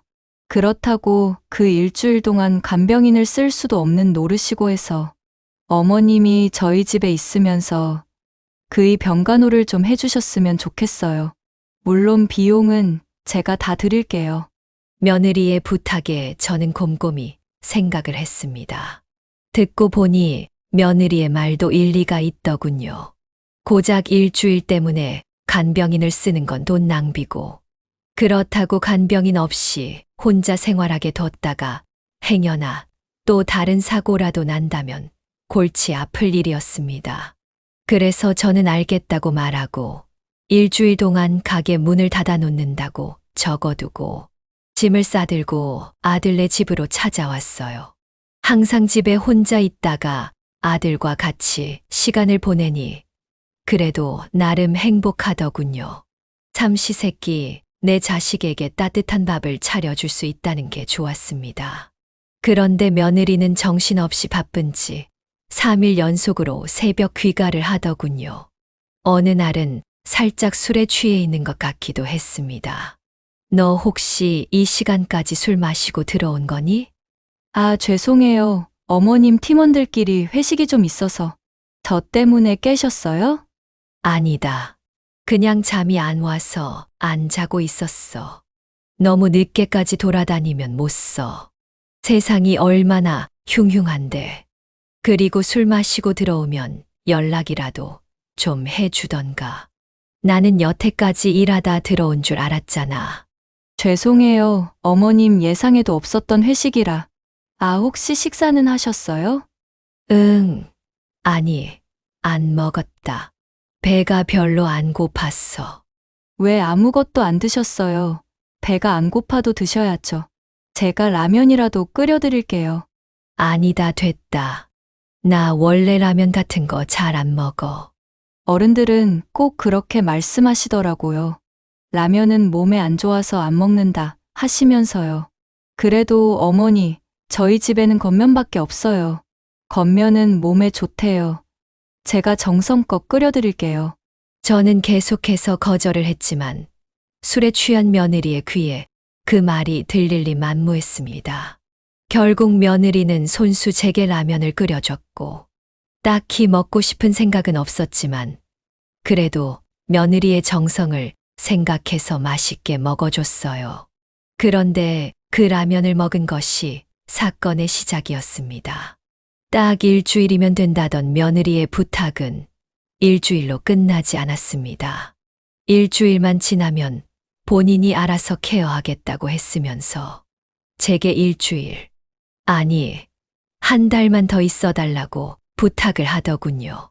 저도 생업이라는 게 있는 사람인데 이렇게 계속 부탁을 하니 난처했습니다. 하지만 그 부탁을 거절할 수도 없어 저는 쭉 아들의 집에서 생활하게 됐어요. 그런데 중요한 건 며느리가 그날 이후부터 쭉 제게 라면만 끓여줬다는 것이었습니다. 다른 음식도 해주는 것이 아니라 오직 라면만 끓여주더군요. 어느 날은 국물 있는 라면을 끓여주고 또 어느 날은 볶음 라면을 끓여주고 밥을 먹었다고 하는데도 대체 무슨 이유에선지 라면만 끓여주는 겁니다. 아주 미치고 팔짝 뛸 노릇이었죠. 매일같이 라면만 먹다 보니 속병까지 찾아온 저는 동네 내과까지 다녀야 했습니다. 애초에 잘 먹지도 않던 라면을 먹다 보니 제대로 탈이 난 것 같았어요. 그런데 더 웃긴 건 아들이 잘 때 늦은 밤에만 그렇게 행동을 했다는 겁니다. 너무 이상하지 않나요? 아들이 깨 있을 때 그러는 것도 아니고 아들이 자는 시간만 노려서 그렇게 행동을 한다는 게. 그래서 한날은 도저히 견딜 수가 없어서 며느리에게 이렇게 물었습니다. 너 대체 나한테 왜 이러는 거냐? 내가 너한테 밥 해달라고 성화를 부린 것도 아니고 내가 직접 밥 해서 먹었다는데도 왜 말을 듣질 않고 라면을 끓여주는 거냐고. 어머님, 제가 끓여드리는 라면이 맛이 없으셔서 이러시는 거예요? 이렇게 정성을 다해 끓여드리는데 뭐 원하시는 거 있음 말씀하세요. 그럼 제가 다 맞춰서 해드릴게요. 지금 내가 맛이 없어서 이렇게 이야기를 하는 줄 아니? 나는 밥을 먹었다고 이야기를 하는데도 듣는 둥 마는 둥 하면서 냄비에 물 올려 나한테 라면을 끓여주잖아. 그래서 물어보는 거다. 대체 나한테 왜 이러는지. 이건 너무 상식 밖의 행동 아니니? 제가 너무 바빠서 어머님께 며느리 노릇도 하나 제대로 못 해드리는 것 같아 죄송해서요. 해드릴 수 있는 게 라면 끓여드리는 것밖에 없어서 그래요. 죄송해요, 어머님. 정말 기가 막혔습니다. 할 수 있는 게 라면을 끓이는 것밖에 없어서 여태까지 강제로 라면을 끓여줬던 거라는 게 그래도 며느리 노릇이라도 하려고 애썼다는 점에서 기특하다고 말을 해야 하는 건지 머릿속이 참으로 혼란스러웠습니다. 그런데 얼마 지나지 않아 며느리의 본심을 알게 됐습니다. 제게 말했던 그 이유, 며느리의 도리를 지키기 위해서 라면을 끓였다는 것. 그게 진심이 아니었어요. 모처럼 며느리가 집에서 쉬던 날, 화장실에서 며느리의 휴대폰을 발견했습니다. 휴대폰을 들고 들어가서 씻고 나오는 길에 휴대폰을 깜빡한 것 같았죠. 그래서 가져다 주려고 딱 쥐는 순간 메신저 알림음이 울리는 겁니다. 그런데 며느리는 휴대폰도 잠궈 놓지 않은 건지 대화 내용이 눈에 다 들어오더군요. 딱히 보려고 한 건 아니었지만 눈에 들어오는 대화 내용을 힐끗 읽은 저는 심장이 저 아래로 뚝 떨어지는 듯한 느낌을 받았습니다. 며느리와 며느리, 친구의 대화는 저에 대한 뒷얘기로 가득했습니다. 회사가 바쁘지도 않지만 남편을 돌보는 것도 귀찮고 또 결혼할 때 뭐 하나 제대로 해준 것도 없는 시엄마가 미워서 소심하게나마 복수를 하고 있다. 내가 억지로 라면을 끓여서 갖다 바쳐도 나한테 싫은 소리 한마디 못하더라. 일부러 거절 못하게 불쌍한 척하고 있는데 통하더라 등 이런 식으로 제 친구에게 제 욕을 아무렇지 않게 하고 있더군요. 정말이지 기가 막히고 코가 막혔습니다. 이래서 시어머니에게는 잘해주지 말라는 말이 괜히 있는 게 아니라는 말. 시엄마한테 잘할 바에야 친정엄마한테 더 잘하겠다는 말. 친구에게 이 정도면 다른 사람들에게도 충분히 저나 아들의 이야기를 하고 다녔을 가능성이 있겠다 싶어 저는 조용히 화장실 문을 닫고서 며느리의 휴대폰을 더 들여다봤습니다. 아니나 다를까 그 안에는 제가 몰랐던 더욱 충격적인 진실들이 들어 있었어요. 회사가 바빠 아들의 병간호를 제게 맡겼던 며느리는 가장 최근에 사돈댁에 혼자 갔다가 온 것 같았습니다. 아주 진수성찬으로 차려진 밥상 사진이 찍혀 있었고 가족들끼리 찍은 사진도 있더군요. 보아하니 사부인의 생신이었던 것 같았습니다. 케이크에 초를 꽂아 생일 축하 노래를 부르는 영상도 있고 그냥 말 그대로 아주 가관이더군요. 가족들끼리 충분히 시간을 보낼 수는 있지만 적어도 이야기 정도는 해 줄 수 있는 것 아닌가요? 제가 이런 거에 있어서 깐깐하게 구는 사람도 아니었고 그렇다고 친정 식구들과 시간을 보내는 걸 막는 사람도 아니었습니다. 그랬기에 이런 며느리의 행동을 더더욱 이해할 수 없었어요. 게다가 불만이 있으면 저한테 직접 이야기를 하면 되는 걸 가지고 저와 전혀 관련이 없는 제3자에게 제 험담을 늘어놓는 걸 눈으로 보니 그냥 맥이 탁 풀리더군요. 정말 화가 머리 끝까지 차올라 미쳐버릴 것 같았습니다. 그냥 아예 대놓고 다 엎어버릴까 싶었지만 이내 정신을 차리고 최대한 평정심을 유지하려 노력했습니다. 그리고 아무 일도 없었다는 듯 화장실에 며느리의 휴대폰을 내려놓고 조용히 나왔어요. 제가 화를 내지 않은 이유는 아주 간단합니다. 여태껏 저와 아들을 속이고 뒤지애기까지 해온 며느리를 시시하게 혼내주고 싶지는 않았거든요. 솔직히 이런 일은 대놓고 봤으니까 뭔지 설명하라고 따지고 드는 것보다는 제대로 골탕을 먹여주는 게 훨씬 더 통쾌하잖아요. 그래서 혼자 생각을 해보기로 했습니다. 이 철딱선이 없는 며느리의 정신머리를 어떻게 바로잡아 줄지에 대해서 말이죠. 그렇게 시간이 흐르고 흘러 저는 아들의 병간호를 끝내고 집으로 돌아왔고 어느덧 추석을 일주일 앞둔 시점이 찾아왔습니다. 모든 걸 속으로 계획해둔 저는 아들에게 미리 전화로 이렇게 이야기했어요. 영주야, 이번 추석에는 사돈댁이랑 같이 우리 집에서 추석을 좀 맞았으면 하는데 어떻게 생각하니? 네. 무슨 말씀이세요, 어머니? 장인어른이랑 장모님이랑 집에서 같이 추석을 보내시겠다고요? 시골집 말씀하시는 거죠? 응. 생각을 해보니 결혼식 이후로 아직 양가가 제대로 모일 자리가 없었잖니.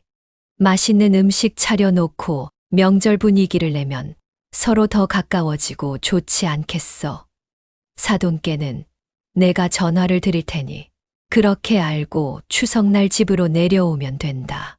아들과의 통화를 마치고 곧바로 며느리에게도 전화를 걸었더니 예상대로 살짝 당황한 기색이 역력하더군요. 며느리는 정말 아무렇지 않게 회사 일이 바빠서 음식을 준비하는 데에는 도움을 줄 수 없을 것 같다고 이야기를 하더군요. 사실 전 그 말을 기다리고 있었어요. 너무도 당연히 바쁘다고 핑계를 댈 것 같았거든요. 그래서 저는 준비해둔 멘트를 자연스럽게 내뱉었습니다. 아이고, 괜찮아. 우리가 남도 아니고 내가 다 준비할 테니 걱정 말아라. 와서 손 하나 까딱하지 않아도 돼. 편하게 손님처럼 오면 되지 뭐. 정말요? 그렇게 말씀해 주시니까 저도 마음이 편하네요. 안 그래도 이번에는 너무 바빠서 어떻게 해야 하나 했는데. 감사해요, 어머님. 추석날 뵐게요. 며느리는 밝은 목소리로 전화를 끊었습니다. 전화를 끊고 나니 괜스레 마음이 심란해지더군요. 괜한 일을 벌이는 건 아닐까 싶기도 했지만 그래도 이번 기회에 확실하게 못을 박아둬야 했습니다. 본인이 한 행동이 어떤 결과를 불러일으키는지를 깨닫게 해주고 싶었어요. 그렇게 사돈댁에도 이 사실을 전해드렸고 사돈댁은 저의 제안을 흔쾌히 받아들이셨습니다. 그렇게 시간이 흘러 추석을 이틀 앞둔 시점이 되었습니다. 저는 전날 밤부터 추석 음식 준비에 들어갔어요. 튀김을 튀기고 전을 부치고 맛난 나물 3가지를 준비했습니다. 새벽녘에 부엌이 꽉 찬 음식 재료들을 보며 이걸 언제 다 하나 싶었지만 그래도 하다 보니 어찌저찌 만들어지기는 하더군요. 그리고 다음 날 늦은 오후쯤 아들과 며느리가 도착했어요. 어머님, 음식 혼자 준비하시느라고 힘드셨죠? 정말 죄송해요. 회사에 일이 너무 많아서 잠도 제대로 못 자고 왔거든요. 그랬어. 많이 피곤하겠네. 온다고 힘들었을 텐데 어서 방에 들어가 쉬어라. 며느리는 제 말이 끝나기가 무섭게 방 안으로 쏙 하고 들어가 버렸습니다. 아들은 뒷정리라도 할 것이 없느냐고 물었지만 전 손사래를 치면서 앉아서 쉬라고 말했어요. 그렇게 저는 다시 부엌에서 바쁘게 전을 부치고 탕을 끓이고 각종 나물을 무치며 시간을 보냈고 일찌감치 잠에 들었습니다. 그리고 다음 날 아침 사돈댁이 도착한다는 연락이 왔죠. 그제야 며느리가 방에서 나와 어색하게 뭔가 도울 일이 있느냐 물었고 저는 그런 거 없으니 편히 쉬라고 말했습니다. 며느리는 대답을 하지 않았지만 얼굴 표정으로 알 수 있었습니다. 마치 잘 됐다. 굳이 귀찮게 음식을 할 필요 없으니 살았다라는 표정이었달까요? 왜 그런 말 있잖아요. 사람은 얼굴 표정으로 모든 감정을 읽을 수 있다는 말. 며느리의 표정이 모든 감정을 말해주고 있었습니다. 그리고 몇 시간 후 사돈어른과 사부인이 집으로 찾아오셨습니다. 저는 사돈어른과 사부인께 반갑게 인사를 한 뒤 차례상을 차리기 시작했어요. 전만 해도 7종류, 고기 요리, 생선찜, 잡채, 나물, 그리고 탕국에 이르기까지. 제가 나름의 정성을 들여 준비한 음식을 올려놓으니 모두가 입을 떡 벌린 채 감탄사만 내뱉더군요. 세상에, 사부인 이걸 혼자서 다 준비하셨다고요? 말도 안 돼. 이걸 어떻게 혼자, 제가 좀 더 일찍 내려올 걸 그랬어요. 혼자 하는 것보다 같이 하는 게 시간도 덜 들고 힘도 덜 들 텐데. 은지야, 너는 옆에서 안 도와드리고 뭐 했어? 엄마, 나도 일하다가 늦게 왔거든? 그리고 어머님이 도와줄 거 없다고 말씀하셨단 말이야. 그럴 때 옆에서 도와드리면 되려 걸리적거리기만 한다고. 그쵸, 어머님? 맞아요. 제가 은지 보고 쉬라고 이야기했어요. 시골에서는 이렇게 차례상을 차려 먹는 게 일상이기도 하고, 제가 원체 힘이 좋아서 이런 일 정도는 껌으로 해낸답니다. 자, 그러면 다 모였으니 어서 차례 지내고 식사들 하시죠. 식구들은 차례를 지낸 후 다들 앉아서 음식을 맛보기 시작했습니다. 다들 음식이 너무 맛있다며 칭찬을 하기 바빴고, 며느리도 겉으로는 너무 맛있다며 즐겁게 먹는 척했지만 어딘가 불안한 모습을 보이고 있었습니다. 그 타이밍을 노려 저는 가만히 수저를 내려놓고 자리에서 일어섰어요. 그리고는 부엌에서 라면 봉지 여러 개를 주섬주섬 들고 나왔습니다. 한 봉지도 아니고 대여섯 봉지를 한아름 꺼내서 말이죠. 사돈어른, 사부인, 아들은 당황스러운 표정으로 저를 바라보고 있었고, 며느리는 상황 파악이 안 되어 멍하니 저를 쳐다보다가 라면 봉지를 발견하고는 사색이 되었습니다. 며느리의 표정이 참 가관이었어요. 사부인, 웬 라면이에요? 먹을 게 이렇게 많은데 라면 끓여 드시려고요? 아니요. 이게 오늘의 스페셜 메뉴예요. 제가 일주일이 넘는 시간 동안 이 라면만 지겹도록 먹었거든요. 누가 저한테 이게 그렇게 몸에 좋은 거라고 하면서 끓여주더라고요. 그래서 오늘 사돈어른, 사부인께도 직접 해드리고 싶어서 이렇게 준비했습니다. 어머니, 그게 무슨 말씀이세요? 누가 어머니한테 라면만 끓여드렸다는 거예요? 내가 누굴 말하는 거겠니? 당연히 우리 사랑스러운 며느리지. 제 말이 끝나자마자 분위기는 정말 얼음장같이 얼어붙어 버렸습니다. 식탁 위에 놓인 수많은 음식이 무색해지는 순간이었죠. 모든 시선이 며느리를 향했고, 저는 며느리를 향해 방긋 웃어 보였습니다. 며느리는 땀을 뻘뻘 흘리며 난처한 표정을 짓고 있었고 말이죠. 저는 여기서 멈추지 않고 상에 라면 봉지를 올려놓으며, 저도 평소에 라면을 안 먹는 편은 아닙니다. 그런데 일주일 내내 라면만 먹으니 속이 안 좋아져서 병원까지 다녀왔지 뭐예요. 밥을 먹었다고 해도 억지로 라면을 끓여줘서 그런가 라고 웃으며 말했습니다. 제 말을 듣는 이들은 화를 낼 수도, 그렇다고 같이 웃을 수도 없는 기묘한 분위기가 됐죠. 어머님, 제가 말씀드렸잖아요. 제가 며느리로서 너무 못해드린 것 같아서 조금이나마 며느리 노릇 좀 해보고 싶었다고. 그래서 매일같이 끓여드렸던 건데 어머님도 좋다고 드신 거 아니셨어요? 나는 단 한 번도 좋다고 말한 적 없다. 내가 워낙 바쁘다 하니 라면이라도 끓여주면 고마워해야 하는 줄 알고 말 없이 먹은 거지. 그런데 내가 뒤늦게 알게 된 사실이 있어. 네가 친구랑 주고받은 메시지에서 해준 것도 없는 시어머니한테 뭐하러 잘해주냐 는 식으로 내 뒤지 얘기를 해놨더라. 나는 거기에 대한 설명이 듣고 싶구나. 잠깐, 이게 무슨 말이야? 은지, 너 다른 사람한테 사부인에 대해 뒷 얘기를 하고 다녔다는 거니? 지금? 순식간에 식탁 분위기가 서늘해졌습니다.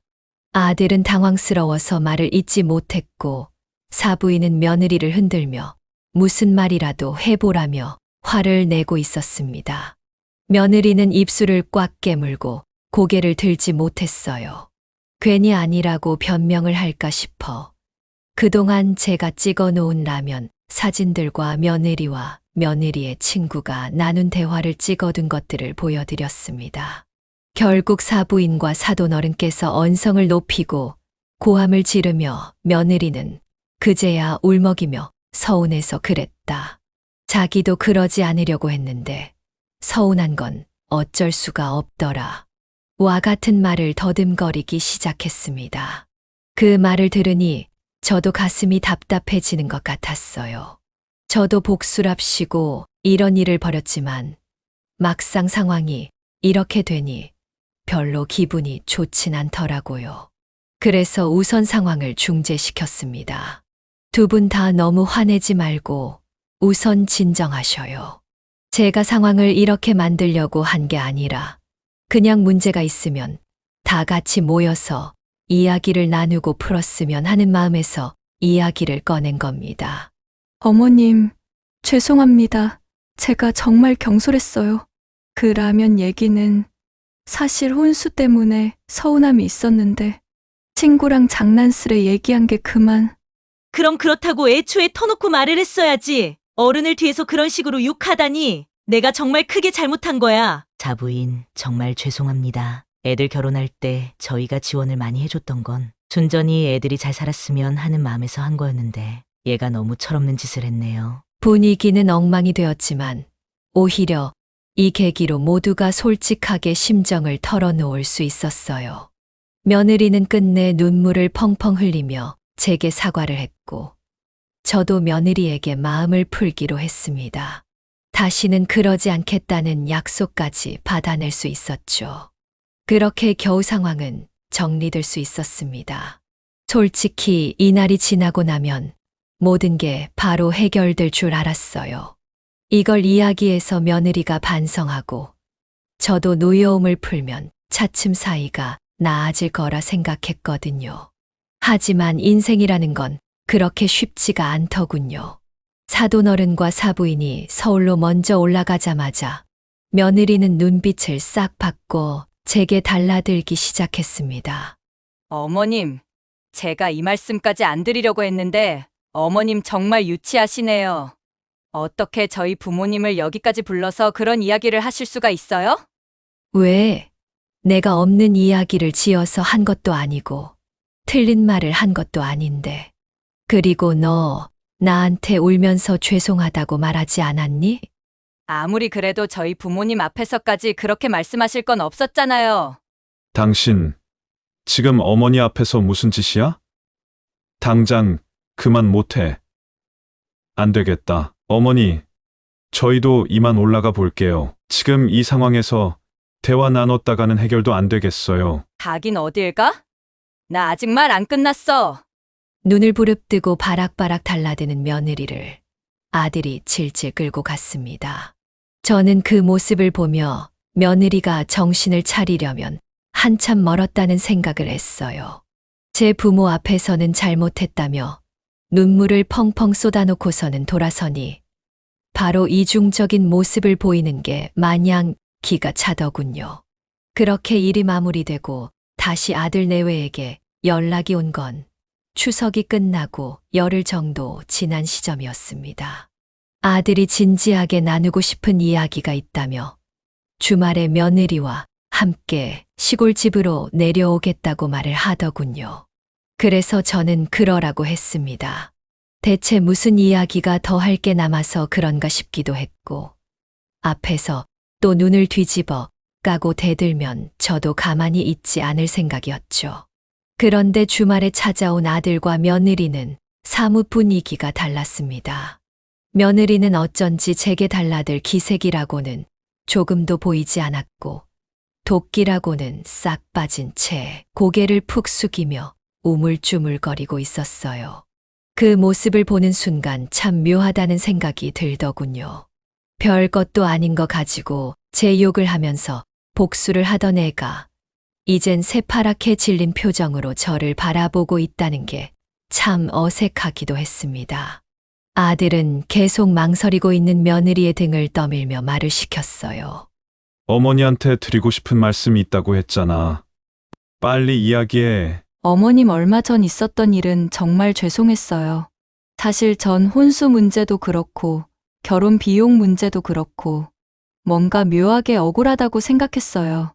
어차피 제가 돈을 내는 건 아니지만 저희 집이 신혼집을 마련해주고 혼수도 보태줬는데 어머님은 딱히 저희한테 해주신 게 없으니까 저도 모르게 분노가 쌓였나 봐요. 심지어 친구에게 투정 부리다가 어머님께 들키기나 하고. 그래, 나도 처음에 이야기 들었을 때 그건 아니라고 필요한 거 있으면 말하라고 했어.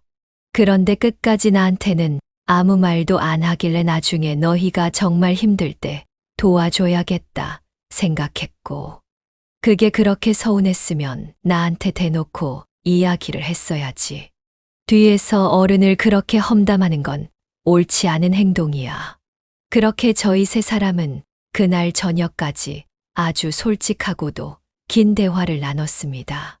그리고 앞으로는 비용 문제나 시댁과 친정에 서로가 서운한 점이 있으면 숨겨두지 말고 바로바로 이야기를 하자고 합의를 했고, 며느리도 다시는 그런 짓을 하지 않겠다고 자책하며 반성했습니다.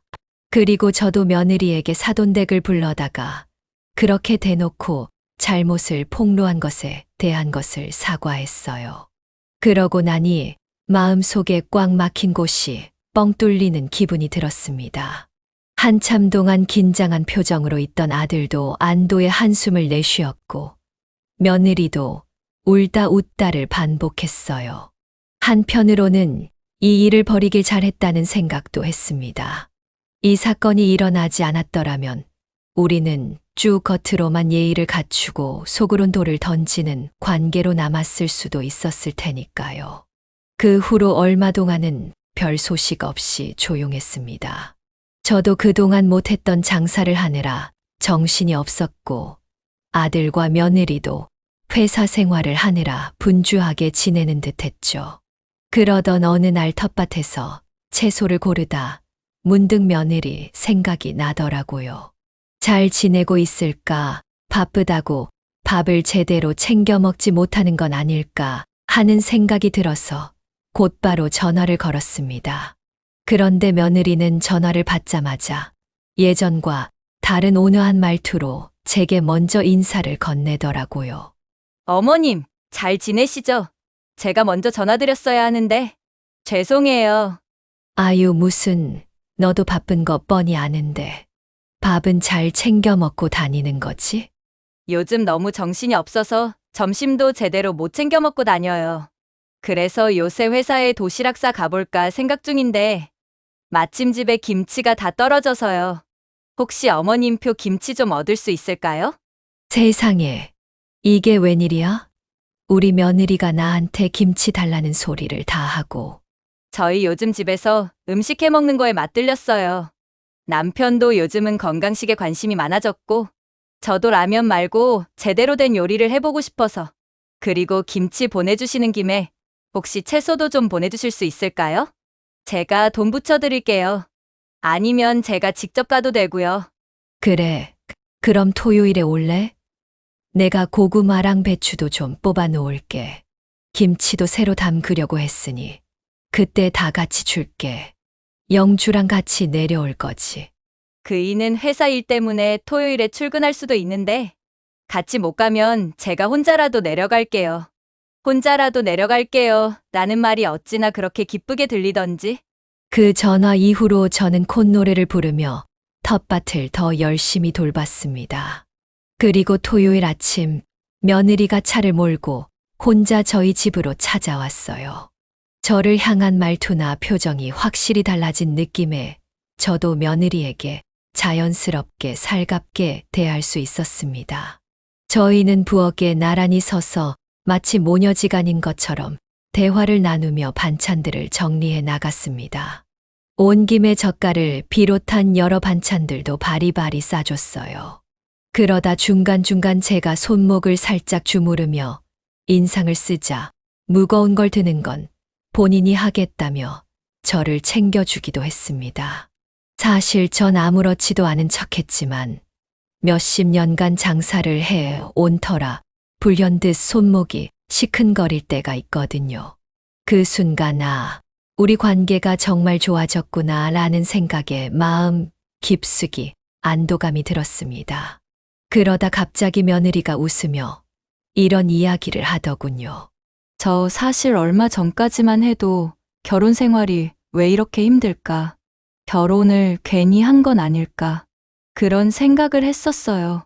그런데 이렇게 직접 어머님과 마주 앉아 웃고 떠들고 음식도 해보니까 그동안 제가 괜히 벽을 쌓았다는 걸 알겠어요.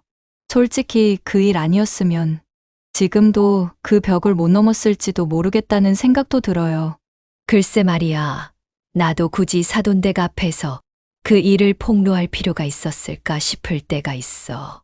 하지만 어떤 계기가 없으면 우린 영원히 서로를 이해하지 못하고 지나쳤을지도 모르잖아. 그러니까 앞으로는 솔직하게 기분이 나쁘면 나쁘다, 서운하면 서운하다, 귀찮으면 귀찮다 말하면 되는 거야. 앞으로는 감정을 숨기거나 복수 같은 어리석은 짓 하지 않을게요. 어머님께서도 혹시나 제가 안 좋은 행동을 한다거나 혹은 마음에 안 드는 부분들이 있으시면 그때그때 알려주셨으면 좋겠어요. 저도 아직 모르는 게 많잖아요. 배우고 맞춰가는 게 부부인 것처럼 시댁 식구랑도 그래야 한다는 걸 깨달았어요. 솔직히 여러분들이 제 사연을 들으면 이런 일이 어딨어. 요즘 젊은 것들이 너무하네 라거나 시어머니도 참 대단하네 같은 반응을 보일 수도 있겠지만 사람 마음이라는 게 갈등을 없애는 게 아니라 서로 다름을 인정하고 해결하려고 노력할 때 진짜 가족이 된다고 믿거든요. 그리고 그 노력의 과정 속에서 한층 더 성숙해지는 게 시어머니와 며느리의 관계가 아닐까 싶어요. 라면 하나 때문에 많은 것들을 알게 됐고 서로 고난을 조금 겪긴 했지만 결국에는 서로 화해를 하게 됐고 저는 며느리를 불편하게 여기지 않게 됐으며 며느리도 저를 어려워하거나 어색해하지 않고 자발적으로 제게 살갑게 군이 이걸로 다행이라는 생각을 하고 있습니다. 진작에 이런 관계였다면 괜한 일이 일어나지 않고 좋았을 텐데 하는 아쉬움은 있지만 그래도 지금이라도 이렇게 관계가 발전한 것에 대해서 다행이다 싶어요. 요즘은 매일 같은 시간에 며느리한테 문자 메시지가 옵니다. 어머님, 오늘은 계란찜을 해봤는데 간이 좀 싱거워진 것 같아요. 분명히 인터넷에서 가르쳐 준 대로 만들었는데 뭐가 잘못된 건지 모르겠어요. 혹시 소금을 좀 더 넣어도 돼요? 아빠 숟가락으로 2스푼 정도 넣었거든요. 아니면 다른 조미료를 넣었으면 하는데 괜찮을까요? 라고 묻거나 저희 회사에서 이번에 처음으로 김장 파티를 하는데 어머님 김장 레시피를 참고해봐도 될까요? 그럼 회사 사람들이 진짜 환장하고 먹을 것 같아요. 라는 식으로요. 그런 평범한 일상 속 대화가 저를 얼마나 기쁘게 하는지 모릅니다. 며느리가 저를 필요로 하는 것 같다는 느낌이 들었거든요. 전 그럴 때마다 소소한 요리 팁을 알려주며 이렇게 하면 더 맛있어진다고 조언을 해주곤 합니다.